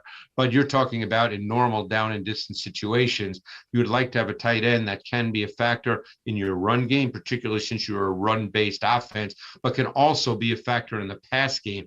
And quite honestly, can be a factor perhaps at a vertical level, perhaps run a vertical seam. Jeff Swain is a very good blocker, but he's not that guy as far as the pass game. So, you'd ultimately like to have that. The issue you face with a lot of tight ends coming out of college is they're pretty much detached players. They're split players, and they're receivers first. Now, sometimes you can see the commitment in their run blocking and say, okay, this guy's competitive, and ideally you can teach him. But, I think someone, and I have no idea where guys are going to get drafted, but someone like Trey McBride from Colorado State is kind of he'd probably be the number one tight end if I had to make a list. And he's a very good blocker as well as a really good receiver. He's probably a notch below a Kelsey in terms of measurables. In fact, when I was watching McBride, I pulled up Travis Kelsey's pre-draft measurables, and McBride is just a notch below in every area. So he's not quite that guy, but I think he can be deployed in much the same way as Kelsey. He's just not quite as good. But to me, Trey McBride is the best tight end prospect that I've seen up to this point. Interesting on that. Another guy that I'm curious about, and he might be more of a project, maybe Jelani Woods out of Virginia, had a really good combine and tops in the ACC, 598 yards. What do you see from his tape? I think he was a quarterback, wasn't he? He was a quarterback in high school, yes. Yeah. He was actually recruited out of the state of Georgia as a quarterback, led his team to a state championship, and a switch to tight end at Oklahoma State, where he played for 3 years before transferring to Virginia. And it's funny, just what you said, Don. In my notes, I said he's just scratching the surface of what he can become. He's got rare size. He's over 6'7". He moves well. Again, when you're 6'7.5", 253, you're never going to describe his movement as sudden or explosive, but he moves pretty well. He's got good hands, really good body control, good run after catch. He's competitive. He certainly does not have a lot of experience. He's still learning the tight end position as he's playing it. But there's much to like and develop with this kid. And I think with that size, with his stride length, build up speed, guys with that kind of stride length build up to their speed. I think he can be a factor on vertical routes. So I think he's one of the more intriguing overall prospects in this draft class. The more tape I watched of him, Dawn, the more I liked his projection to the next level, but it's probably not going to happen day one. Interesting. The last one, what we had on our list for the rookies, Isaiah Likely out of Coastal Carolina. I mentioned the volume for him, had a ton of opportunities within that offense, had over 200 yards in a game against Arkansas State last season. What jumps out on film with him? Yeah, he's another one of those detached players. He lined up all over the formation, was used in motion, so he brings position versatility to the next level. That trait is clearly in more demand than ever before. It's funny, he's 6'4", but on tape, he almost looks like he's compact and built low to the ground, which was weird to me. He just didn't look 6'4.5", which is what he measured at the combine. And because of that, he can make quick, decisive cuts. He has no wasted motion. He's very compact, really good balance and body control. He's got really strong hands. So he can make tough catches when demanded. He's another guy that, I think you can line him up at boundary X. I'm not sure. I think you can. He's a receiving tight end. The blocking part would probably have to be taught. But, receiving tight ends are valuable in today's NFL. On the way out, Cosell, just wanted to ask about Christian Kirk, because the Jags have paid him a lot of money.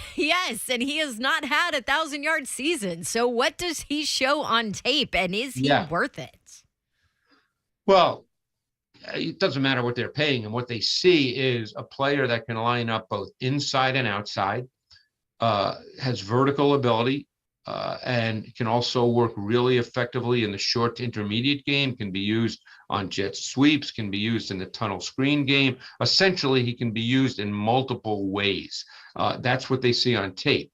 The 1,000 yards are not really relevant because of who he was playing with and the fact that he was not a high volume targeted player. So the question is, over the course of 17 games now, can he be a high volume target player? That's really the question you're asking, because if he's a high volume target player, he will get a lot of catches and he will get 1,000 yards.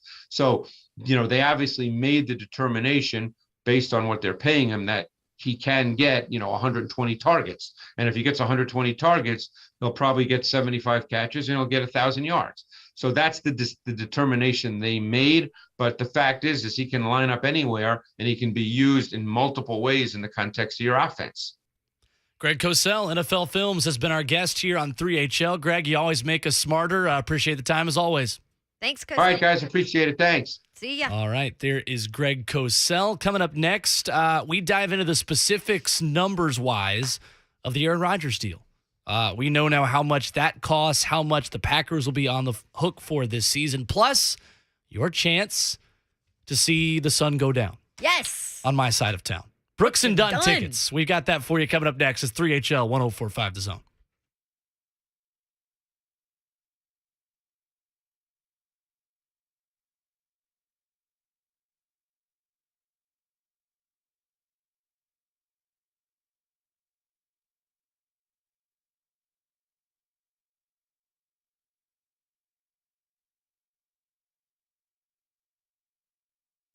Well, don't be a ding-dong when you pick a company to clean your carpets. You like that?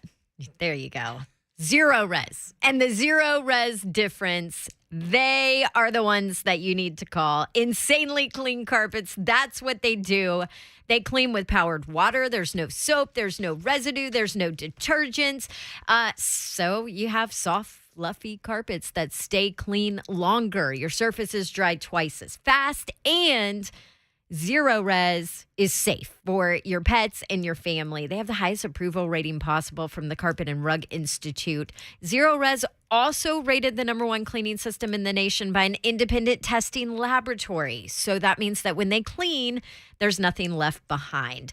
You can also have insanely clean carpets. And for the month of March, you can have insanely clean carpets, 3 rooms of them, plus a free hallway for $109 if you tell them that Dawn sent you. 15% off of air duct cleaning as well. Might as well do that coming into the spring, right? Get rid of some of the allergens. Some restrictions may apply, but call Zero Res at 615-535-9376. Book online at zeroresnashville.com. That's Zero Res with a Z. Zero Res. You can spell it backwards or forwards. It's the right way to clean. Don't forget to ask about air duct cleaning.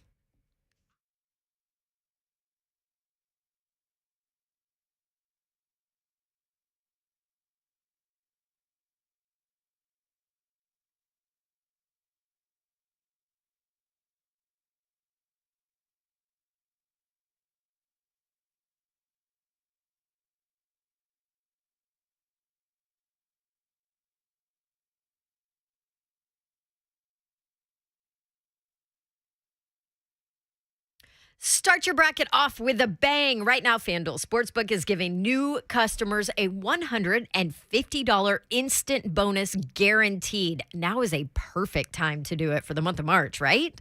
You'll get $150 in bonus site credit, and all you have to do is place your first bet of $5 or more. How you bet the bracket is totally up to you. You can do it any way you want, whether that's total, over, under, money line, prop bets. There's so many choices, and you can do whatever you want with it. Plus, with cash out, the ball is completely in your court. Close out your bet whenever you want before the game is over. Join FanDuel today with promo code DAWN, and you can place your $5 bet to score $150 in bonus site credit guaranteed. That's promo code DAWN, DAWN, on the FanDuel Sportsbook app. You do have to be 21 and older and present in Tennessee. First online real money wager only. $10 first deposit required. Bonus issued as non-withdrawable site credit. Expires 14 days after receipt. Restrictions apply. Full terms at sportsbook.fanduel.com. Gambling problem? Call or text the Tennessee Red Line, 1-800-889-9789.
3HL on 104.5 The Zone. Appreciate Greg Cosell making us a little bit smarter. Making you smarter as well, where you can now give film breakdown at the water cooler, Zoom meetings, wherever it is. And you're going to be the smartest person on this tight end draft class. And when you win these tickets I'm about to give away, you're going to be the smartest person for listening to 3HL. You are. Brooks and Dunn returning to the road for their Reboot 2022 tour. They'll be coming to Nashville's Bridgestone Arena June 18th. Special guests Darius Rucker and Tyler Braden. And 104.5 The Zone has your chance to win tickets right now. Open them up. There it is. Caller number 5, 615-737-1045. Tickets go on sale this Friday at 10 a.m. at Ticketmaster.com. My in-laws were like, hey, we want to go see Brooks and Dunn in June. I'm like, what? Okay. Listen to the show. Call it. Maybe you can win tickets. 615-737-1045. Right now. Good luck to you. By the way, since we gave out that number, everybody that wants to call for Brooks and Dunn's tickets, great. But after that, and once we find a winner and clear the lines, we're going to have a conversation in the 5 o'clock hour. We are. And your chance to interact with us and make your voice heard on the one thing that you are spending salary cap dollars on in free agency. Or not spending salary cap dollars on in free agency. Basically what we want to know. I have a different take than Will. Yes. This is true. What we want to know is what is the one thing that you think the Titans have to do during free agency before the NFL draft? Mm-hmm. And now that Russell Wilson has a team, now that Aaron Rodgers has a new contract, now that Tom Brady is back with the Bucs, praise God to us that your answer can't be, go trade for Russell Wilson. Not going to happen. That already happened. 615-737-1045. That coming up in hour number 3. Speaking of Aaron Rodgers, Dawn. Yes. We now know what his contract is because Pat McAfee reported that he was going back to Green Bay. Mm-hmm. Ian Rappaport then said it was 4 years, $200 million. McAfee came back and said, nope, that's not true. Aaron Rodgers, being the lover of attention that he is, came back and made a Twitter video and said, nope, that's not true. Well, now we know. This is essentially a 3-year, $150 million deal for Aaron Rodgers.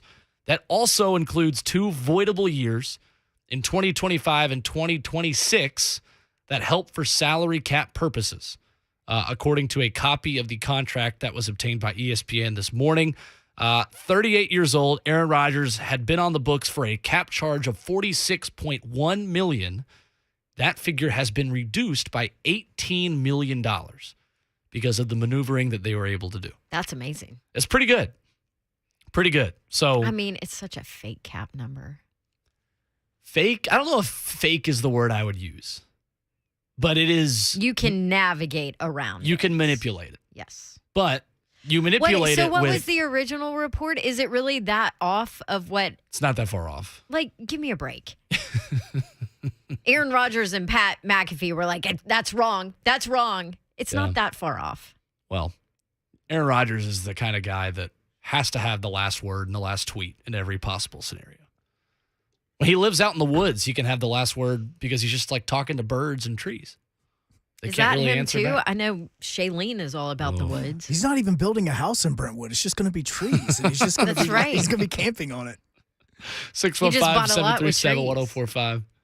Yeah, so Titans fans that wanted Aaron Rodgers, Titans are trying to wave magic wands just to get like $6 million available for a tight end. I'm not sure how you would have waved a magic wand and made yourself even it was going to be $46 million minus 18. That's still quick math, $28 million of cap that you would have had to just poof, make appear. No, thank you. If there's a team that could do it, the Titans, they have one of the most brilliant cap specialists there. Well, I don't think they could do that though. It's going to be interesting to see how that goes over the next couple of years. Coming up, though, one team that does have a lot of money, the Indianapolis Colts. 2 teams in the AFC South have been completely opposite in the way that they have started free agency, Indy and Jacksonville. But the Jacksonville number for this year might not be as bad as you think.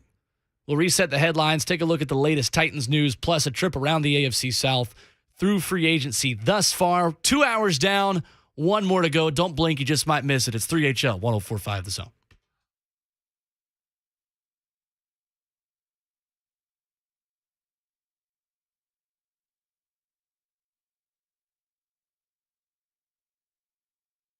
Your home value is up. It's way up here in Middle Tennessee. We all know that. And you can use that money now to pay off credit cards or remodel your house. Or how about do both? Call my guys at Loan Pronto now or go visit them, loanpronto.com.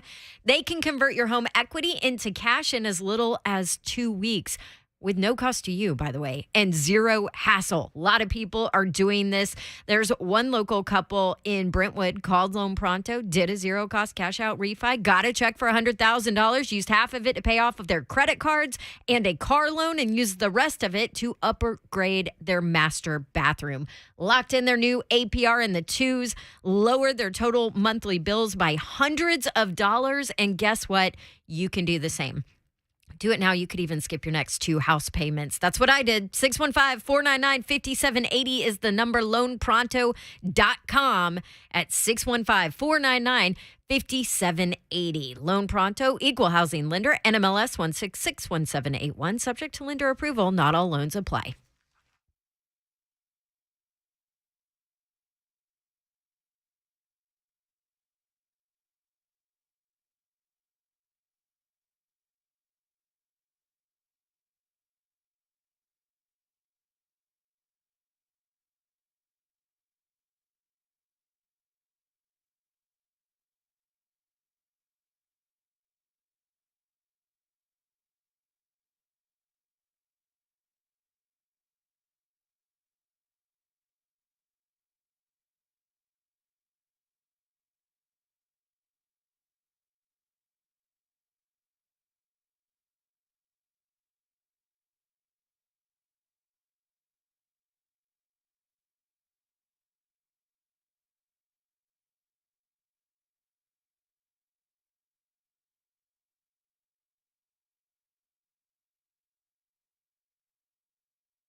The tournament actually starts in about 40 minutes. I'll tell you why in just a second. But before that, the Tennessee Titans have made a little bit of news today as they have released Jackrabbit Jenkins.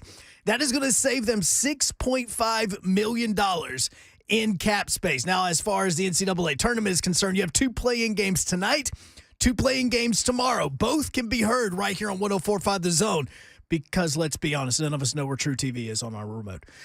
Number 16, Texas A&M Corpus Christi versus number 16, Texas Southern. The winner gets to play Kansas in the Midwest bracket, who is the number 1 seed. Tip-off is going to be at 5:40. We're going to join that in progress at 6 o'clock. Immediately following that game will be the 12-seed matchup between Indiana and Wyoming. That'll be tipping off roughly around 8:10, and the winner of that goes on to play St. Mary's in the East bracket. But as far as what's happening in Nashville, tonight, Vanderbilt is hosting Belmont in round 1 of the NIT. That game will be on ESPN2. Tip-off is going to be at 6 o'clock, and the winner takes on the winner of Dayton and Toledo. For all your foundation repair waterproofing needs, you need to go visit USSTN.com. Breaking news at once on your home for the Vols, the flagship station for your Tennessee Titans, and home to 3HL. This is 104.5 The Zone.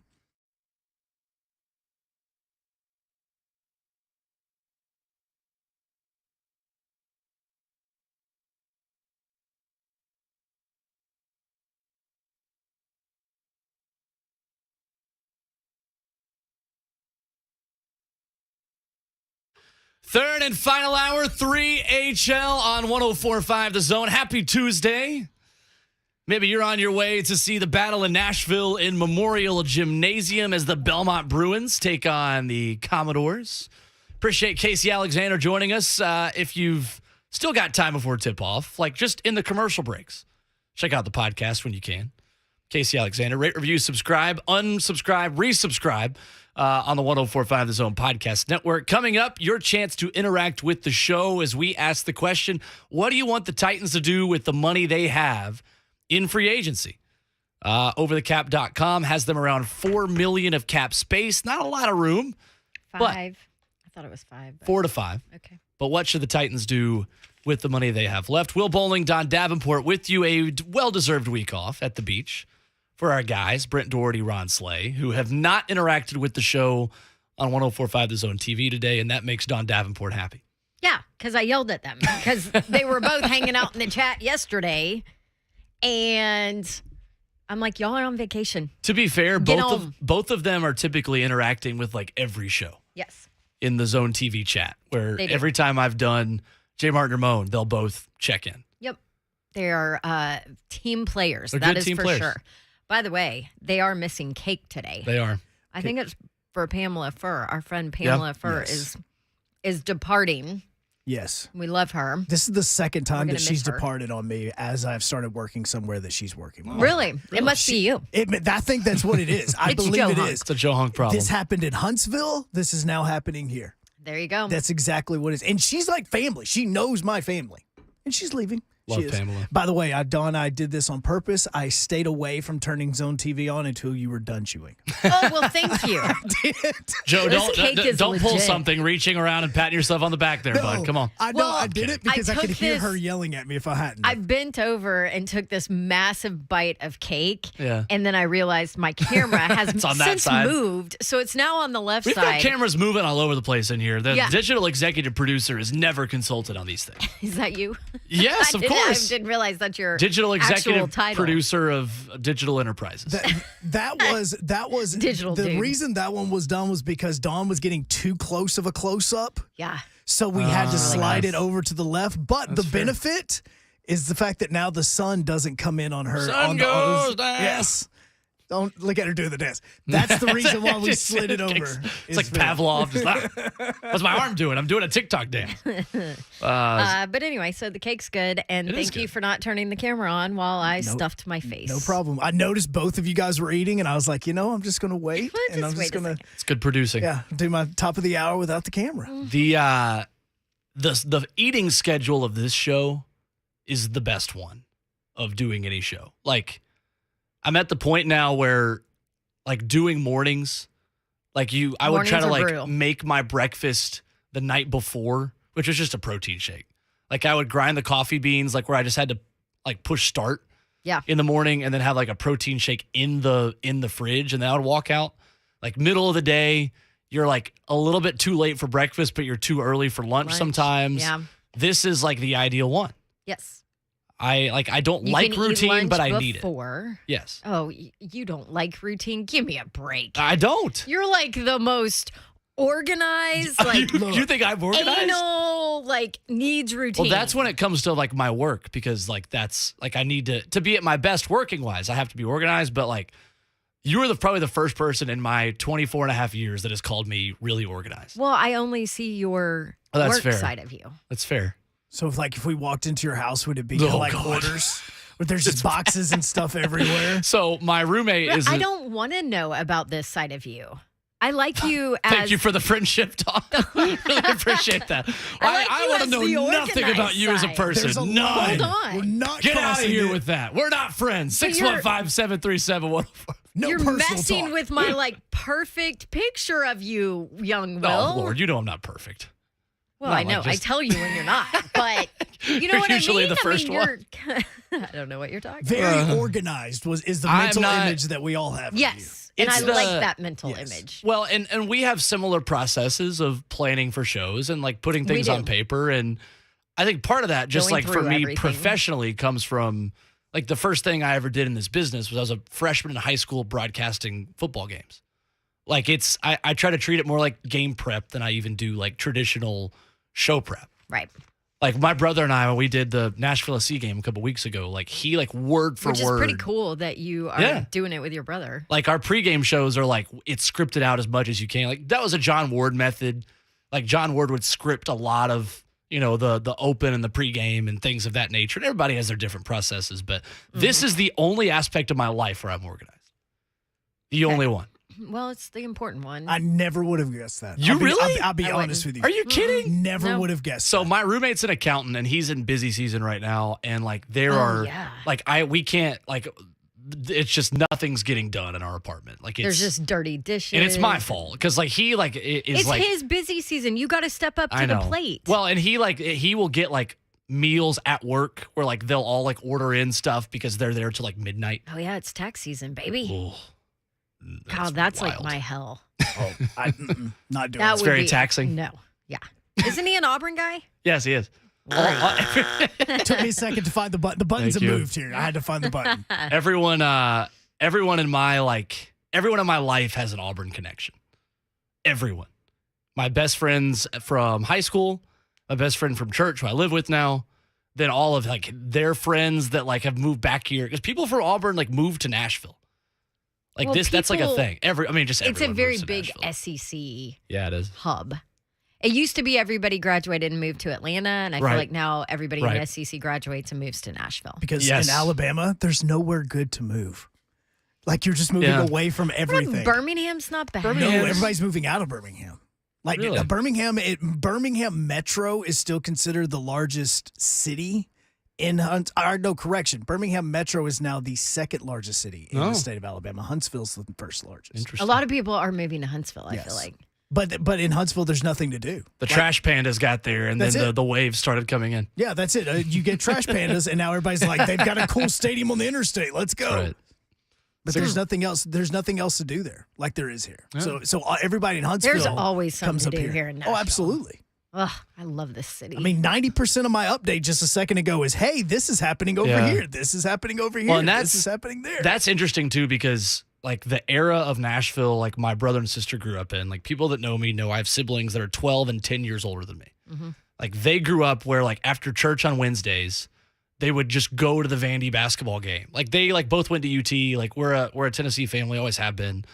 But that's just like what you did. Like you had Belmont basketball, or like, oh, you just go like, hey, we're just gonna go stop by Memorial and see like Vandy and like I don't know, Mississippi State. Mhm. And now like there's so many like a marketing job in sports in Nashville is so much more difficult now because you have so many more competing Options. interests. And like I'm not breaking any news here, like that's obvious, but like it's a pertinent conversation tonight because two of like the OG things to do on a weeknight in sports are playing each other. Each other. At Belmont and Vandy tonight. So that's, I think there's those of us that have lived in the city like long enough to know what it was before what it is now. And it's always an interesting discussion because that's the Nashville I grew up in. Was that I was on, I'm in the first generation, not to toot my own horn, of like the people I know that have moved back here are so dialed into the Titans and Preds in this generation because we don't know any Nashville that's different. Right. Like I was born the year the Titans came here. Oh my and the Preds. Like we're old enough now. Like I have Nashville SC season tickets. Like we're old enough to have the season tickets for teams that we've never known any other existence of this city without. So did you say you were born the year the Titans or the Preds came in? I was born in 97. Titans. Okay, because around the same time, like around the years that 98. I was playing baseball at Centennial when the Preds announced that they were becoming the Preds. Just to kind of give you a reference to that, like even the age difference between you and I. Yeah, that's how even the gap between us three are. Is you were born, I remember when it was happening, but I was still like in a freshman or sophomore in college or high school, and Don was just like a kindergartner. That's right. So much younger than all of us. Yeah. Well, and that's the phase of Nashville sporting events that I think is so interesting because 20, 25 years is now the timeline of most stadiums. I mean, Turner Field is now Truist Park. Nissan Stadium, the plans in the works, very early stages of the Titans wanting to have a new home next to Nissan Stadium. Like that's, as Nashville moves into the next phase of growth as a sports city, they're moving into a different generation of fans that are old enough to buy season tickets and become PSL holders. So, interesting part of the discussion. Indianapolis Colts have $62 million in cap space, sitting on nearly $70 million to open free agency. They've done nothing. The talk about them, waiting for their quarterback. They brought back Mo Alley Cox, Tyrann Mathieu. I heard this floated out on NFL Network this morning of if they've tried to put Bobby Wagner next to Darius Leonard, how horrifying that would be for a Titans team that is obviously predicated on the run. But talking about the Colts, the Jaguars have done the opposite. But I think the conversation about the Jags is interesting because they've spent a lot of money at the beginning of free agency, but their weapons count for just $44 million in cap going into next season. Trevor Lawrence, James Robinson, Travis Etienne, Christian Kirk, Marvin Jones, Zay Jones, Evan Ingram, and Dan Arnold, $44 million next season. It's interesting that they are backloading contracts when the Trevor Lawrence rookie contract is happening now. Pay money now and don't do it as much later when you're going to have to pay Trevor Lawrence, ideally down the road in 4 or 5 years, 3 or 4 years. So I think it's interesting that number is as low as it is going into this season. No doubt. Coming up, though, we take a look back at what the Titans have to address in free agency. And this is your chance to interact with us at 615-737-1045. What is the one thing the Titans have to do in free agency before the NFL draft? You can take it to a certain position. You can say, save your money for the A.J. Brown or Jeffrey Simmons extensions. Maybe your answer is you would rather them go ahead and pay A.J. Brown or Jeffrey Simmons before the NFL draft. What is the number one thing the Titans have to do in free agency right now with the space that they have? We'll give you our answers. We'll take your calls at 615-737-1045. It is 3HL 1045 The Zone. Hi, I'm Ryan Kelly with thehomeloanexpert.com. High interest rate credit cards starting to build up? Is it time to make some home remodeling projects a reality? Well, our average client received over $54,000 with a simple cash-out refinance. What would you do with an extra $54,000? Let's get the process started today. Apply online at thehomeloanexpert.com.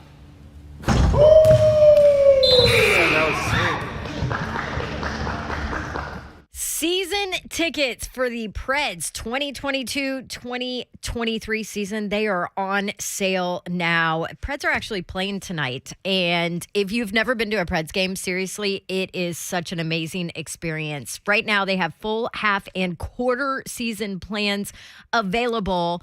Join the Loyal Legion. If you do, here's what you get out of it. Well, of course, besides the fact that you're a season ticket holder and you get awesome games all the time, but you get the best seat locations. You get priority access to 2022 Stanley Cup playoff tickets. And as a season ticket citizen, your tickets for round 1 of the 2022 Stanley Cup playoffs will be up to 20% lower cost than your regular season price. Tickets for round 2 of the Stanley Cup playoffs will be the same as your regular season price. That's pretty good. Season ticket citizens, you can get up to 6 bonus tickets. You can share those with friends and family throughout the 2022-2023 regular season. Also, season-long benefits, concession discounts, Nashville locker room discounts, pre-sales to other shows at Bridgestone Arena. I know Morgan Wallen is there tomorrow. Savings on Preds Foundation events. You name it, you can get it. Learn more about becoming a season ticket citizen at NashvillePredators.com/season tickets. Go Preds.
Tuesday edition, 3HL on 104.5 The Zone. The phone number if you want to jump in, 615-737-1045. Along Don Davenport, I am Will Bowling. We're hanging out with you again tomorrow before the NCAA tournament on Thursday. Christmas is here on Thursday. Christmas is here, yes. The two best days of the calendar year, Thursday and Friday. And I will argue against a wall for anyone who agrees or says otherwise. Let me tell you this. Speaking of Thursday, Party Foul in Donaldson. Yes. That is where the Buck Rising show is going to be broadcasting live. Now, Mickey and Blaine, or Blaine and Mickey, sorry. I switched the order there. Blaine and Mickey and 3HL, we are off because you can find all of the tournament coverage right here. But Buck Rising is going to broadcast live at Party Foul in Donaldson on Thursday. March into Party Foul in Donaldson for $4 domestics, $6 Jack and Little Harpeth Brewery specials, wall-to-wall HD TVs, and much more. You want info? Visit 1045thezone.com/events today. I think Slay is going to be there too. I'm pretty sure Slay's going to be there either Slay's gonna be Thursday or Friday. somewhere. He's going to be Yes. somewhere. So he'll be somewhere with a domestic alcoholic beverage. Correct. Which is the correct way to consume March Madness and consume basketball. There you go. 615-737-1045 is the number if you want to jump in. Quickly, a headline for the Titans here. Adam Schefter releasing the official NFL 2022 compensatory draft picks, of which the Titans have two. A fourth rounder, number 143 overall, a sixth round pick, number 219 overall. So the Titans now with two in the sixth and two picks in the fourth at 129 and 143. Extra draft capital, Dawn, for John Robinson to move a round. Needed. With 7 picks right now, and of course, no second because of the Julio Jones trade, and no seventh round pick because that's what they had to give the Dolphins to take Isaiah Wilson off of their hands. I hope you're watching at 104.5 The Zone TV to see the extra strength eye roll that Don Davenport just gave me for that. That one just keeps coming back to haunt you. Keeps coming back. Big time, especially looking at this offensive line and the holes that they need to fill in those areas, because that should have been a hole that was filled. And you could have had more flexibility when we talk about Lawan and having a cheaper option at left tackle. Mm-hmm. If Isaiah Wilson had been your right tackle the last 2 seasons, you could have now moved him to the left side if you needed to. Mm-hmm. But that is a pick that's going to continue to hurt this team for, I think, another couple of years to come. Well, shoot, and he had some more chances. And yeah. Giants, Dolphins, nope. Didn't Don't know do what that anything guy's- there either. That guy's in the studio making another rap album right now. This from Field Yates of ESPN as well. This is funny that the streak lives on of the Jaguars, who were not awarded a compensatory draft pick for the 12th consecutive year. Oh, gosh. Given the money that they have spent this year, they very likely will not have any next year either. One of the replies on Twitter says they can't lose any good players if they never have any. Well, they would have probably gotten one from Jalen Ramsey's departure, and then they traded him. So that is the latest on that. The conversation we want to have now, though, is what is the priority for the Titans to address at this point of free agency? John Robinson is known for waiting until after the first day to make moves.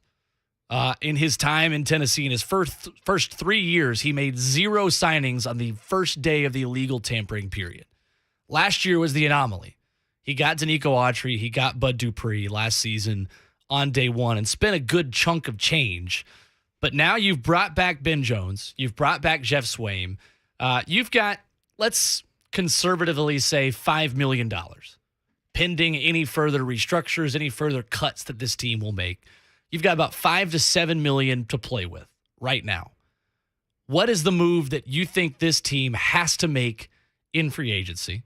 And Dawn, I'll give you the first opportunity to respond to this question because your answer is very different from mine at this point. Mine is none. Okay. 0. And I know Titans fans are going to be like, why haven't they done anything? And you're done. You're good. Stop. Yeah. Money-wise, what are you going to John Robinson has some work to do with possibly restructuring some deals, maybe already on the roster, but I don't know.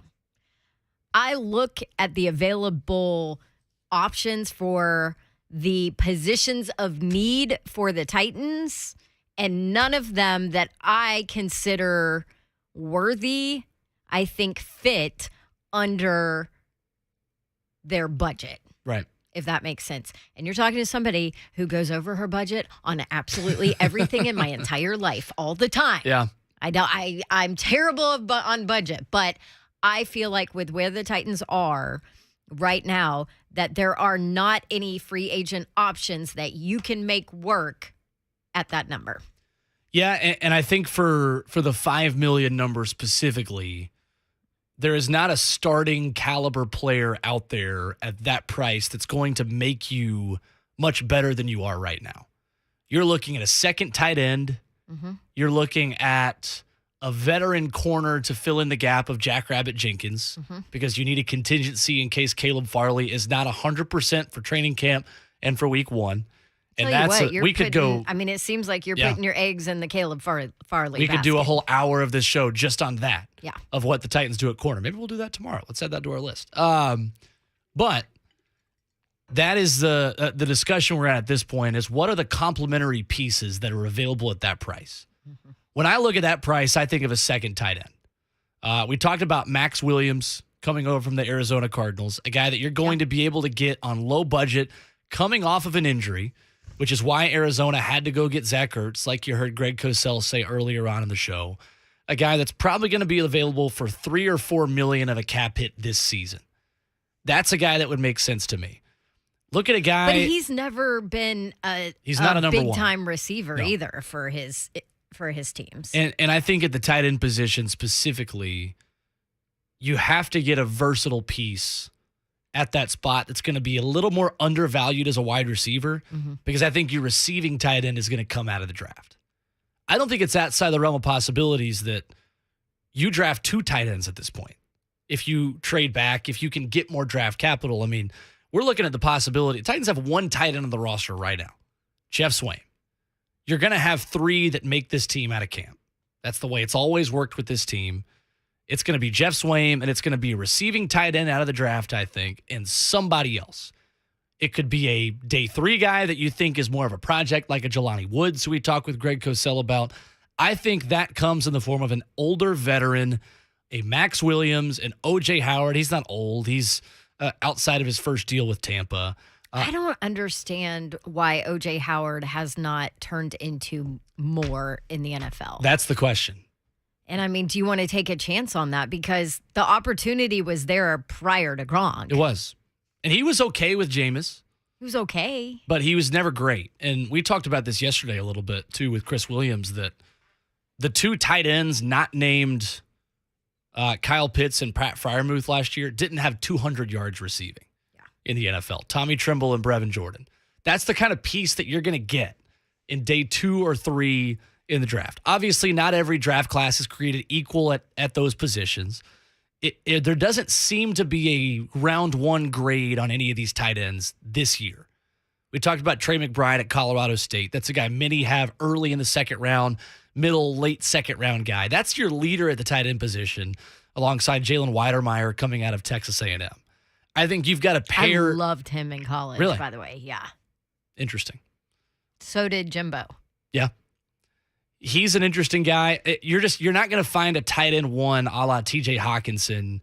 Obviously not a Kyle Pitts. Those come every 10 years. I feel like it's a deep tight end class. It's just not a highly touted deep class. Right. Does that make sense? There's not a clear-cut star number one. Right. And there has been in the past couple of years. I mean, going back even to Noah Fant when he was drafted to Denver, now at the Seattle Seahawks, like you had Hawkinson and Fant, you had Kyle Pitts, and then other than that, you've had to develop guys over the course of a couple of seasons in order to see them become really good. Here's another guy that I think is an interesting piece. At 28 years old, in free agency this year, only had 12 catches last season at the end of a 2-year, $12 million deal. Eric Ebron, a guy that's familiar to the AFC South, of course, with his time in Indianapolis. 558 yards for him with Big Ben in Pittsburgh in 2020. The price tag would be interesting on him coming off of injury a season ago, but 28 years old. Pat Freiermuth obviously is the guy of the future in Pittsburgh. I don't think a guy that would go back to the Steelers, but that kind of piece that is going to be like a tight end 1A or a tight end 1B to complement whoever you draft, I think is pivotal to the development of whoever you bring next. And Ebron might be a little too expensive because you said it earlier. The cap is quote unquote fake. The number is fake. That number can be manipulated to fit whatever the Titans need to fit down the road. But you have to do it. But you have to do it. And it could hurt you later. And by Wednesday, by tomorrow, middle of the day, nothing's going to happen because the Titans have to get under that number to be compliant to start the league year. Mm-hmm. So this is probably a conversation that will take place over the next week. But even more than that, it's easy to get so laser focused on the legal tampering period that you forget the Titans went into the draft last season without Julio Jones, obviously. Mm-hmm. They didn't have Corey Davis. When they drafted Des Fitzpatrick, fans were up in arms thinking that either Fitzpatrick or Nick Westbrook-Ikhine was wide receiver 2 on this team. So things can change quickly, and John Robinson has shown more patience than his AFC South counterparts have, especially Jacksonville, when it comes to waiting for the right price and waiting for the right moment. I think if you're picking one thing to do, though, it's the veteran tight end for cheap over these next couple of weeks. 615-737-1045 our number if you want to jump in on the conversation. What is the one move you feel like the Titans have to make in free agency going into the NFL draft? Not coming out of it, not waiting after that. What do you have to do right now? 615-737-1045. Are you mad at me because I said nothing? No, I mean, I think it's a genuine answer. Well, and people forget, again, going into last year before the Titans were even able to make space for Julio, they were in the exact same situation. Yeah. It was every single week it was, hey, we need to get Julio. We need to get Julio. And everybody's going, well, where are you going to have the room for him? Because cap-wise, you don't have it. And then next thing you know, Tannehill restructures, and then boom, you automatically have it. That's why, to me, the interesting one is O.J. Howard if you go tight ends, because I'm also interested to see what he's learned from being in the same room with Gronk for the last 2 years. Because, I mean, he may have just learned party hard. How to shotgun a beer. That may be it. It may be all he's learned. But Gronk is still one of the best tight ends of the last 2 decades, if not more. So if O.J. Howard, even though he hasn't gotten the playing time, he may have learned some more stuff that could make him a valuable asset. I just think that's such a risky move. Yeah. That's the thing. It's a risky move because of what he has been. The Max Williams talk, that's a risky move because he's coming off injury. You've had some ups and downs with those if you're the Titans, right. you know. What else? The Tyler Conklin with the Vikings talk at tight end. I think that he probably might be too expensive. I think so. There's a lot You'd have of to quotes. do a lot. Yeah, there's a lot of quotes from him basically saying he's going to go try and get his worth somewhere. Right. He was a late round guy, so his first contract wasn't big. Guy. Yeah. He wants to get paid this time. Correct. And he did enough, I think, last year showing because tight end 1 got injured, so I think he probably did enough showing that, hey, I can handle that position. And if you let me do it for a full season, here you go. So I think he might be too expensive. A little bit of breaking Titans news here. Per Ian Rappaport, a former Titan has a new home. Deontay Foreman will not be brought back to the Tennessee Titans. He has signed a deal with the Carolina Panthers. There you go. So Deontay Foreman, who filled in admirably when Derrick Henry was out for injury, will now be another possible replacement for a running back that is seemingly always hurt in Christian McCaffrey. Always hurt. Always. Literally always. By the way, also during the last break, what was it? Giants expected to sign quarterback Tyrod Taylor. That's right. So there you go. Daniel Jones, here's your decent backup to go push you. I mean, we're just shuffling the same 4 guys. It's him. It's Teddy Bridgewater. Yep. Now it's Mitchell Trubisky who's being added into that mix. It's like it's the Josh McCown Award. Who is the backup that can play for the most teams? Those guys are Tyrod Taylor and Teddy Bridgewater, the ones fighting for that award. I'm still shook by how much money Kirk Cousins has made in his career, my by the Lord. way. On a completely side note. You want to talk about men that had it made? Colt McCoy made $7-8 million to be a backup quarterback. He's played dream. He's played 13, started 13 games in his career. It's and the he's American making dream. millions. American That man's dream. making money. 615-737-1045. Let's go to Michael in Nashville for his move for the Titans. What's going on, Michael? Hey guys. Good. Well, first of all, good evening. Love the show. I would go receiver. Reason being, we just don't know how healthy that hamstring for Julio really is. And me personally, AJ needs some help on the other side. And then if we're going to stick with Tannehill, then you might as well surround him with another, receiver on that outside just to help out. Because, again, Julio was out pretty much, most of the season. So I would definitely just try to get some more help at receiver, with the one pick that we got in the first round, no pick in the second round. So I'm going the best available receiver that's out there. Thank you for the call, Michael. Thanks, Michael. As of yesterday, the Titans were the betting favorite for Juju Smith-Schuster. I was going to say, what were the odds there? Yeah, about plus 300. There you go. Yeah. Look, I versatility. don't know how you make that happen. But. Versatility is going to be important there. Mm-hmm. And guys that have speed. You have to have a speed guy. You just have to have it. And there's not a single Titans fan now that could say, well, you've already got this guy on the roster. You've already got this guy on the roster. If last year proved anything, you need as many as possible. Right. Because you have no clue at when your number 5 wide receiver is going to become your number 2. Byron Pringle played on a 1-year, $2.1 million deal with the Kansas City Chiefs. That's the kind of guy you're looking at when you talk about a fourth target at the wide receiver position or a third target. That's the kind of guy you're talking about. Byron Pringle, Isaiah McKenzie, who's headed back to Buffalo. I think that's more what the Titans are going to be in the market for at this stage. But we will see. 615-737-1045, our number coming up. We will take a look at the final headlines that we missed. Get you a little bit closer to the end of your workday. Fun show. Time to wrap it up. Coming up next, 1045 The Zone.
One final segment of 3HL here on 104.5 The Zone. Fun show today.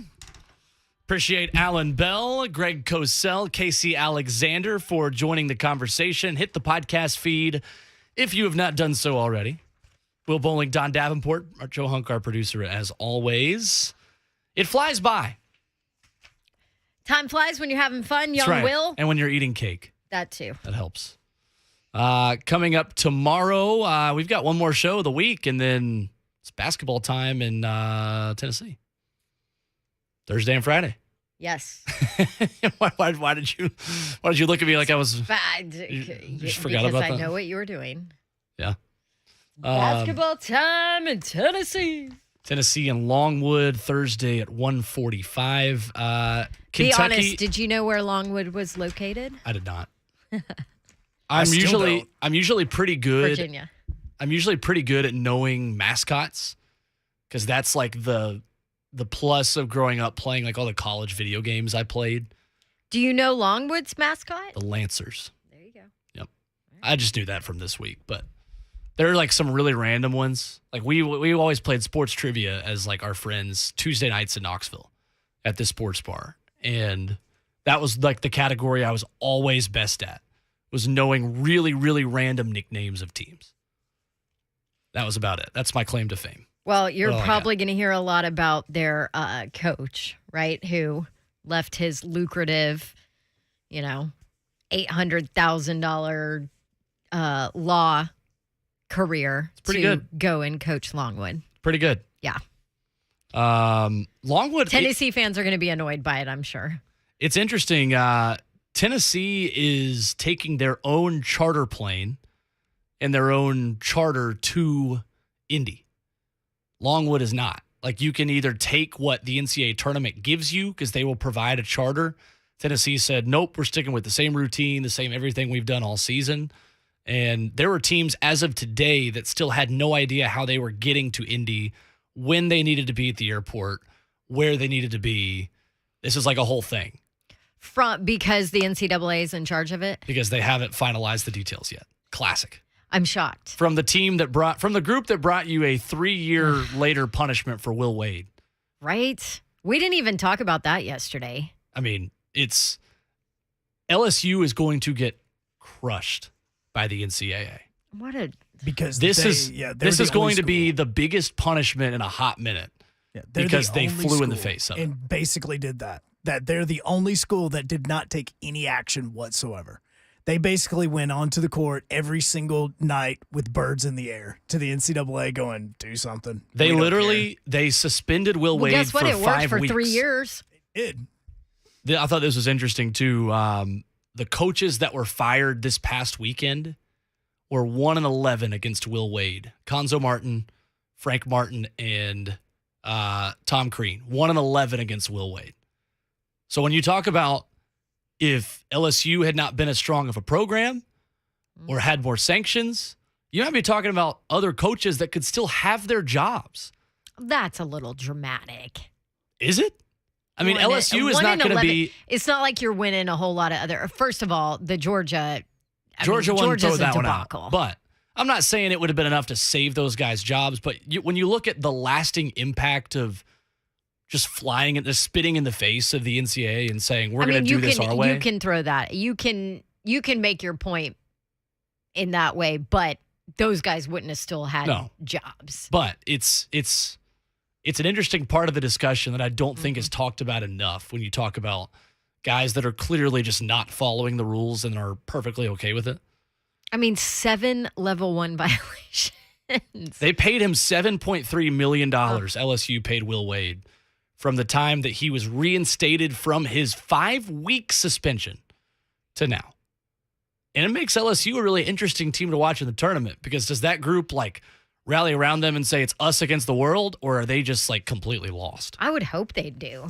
I mean, that's always we always have this discussion going into bowl games of coaches that have left or coaches that are fired. I never know how to bet on or pick those teams because it could go one of two drastically different directions. Well, and a lot of times in bowl games, you say the team that wants to be there the most is going to come away with the win. Well, quite frankly, it's the same way in the NIT. Right. Like with Vandy tonight, Vandy Belmont is about to tip off here in about 8 minutes. Mm-hmm. You assume, well, Vandy's the SEC team that's playing much better in the SEC tournament, but do they want to be in the NIT? It's like Chris Williams said yesterday, it's a lose-lose for Vanderbilt.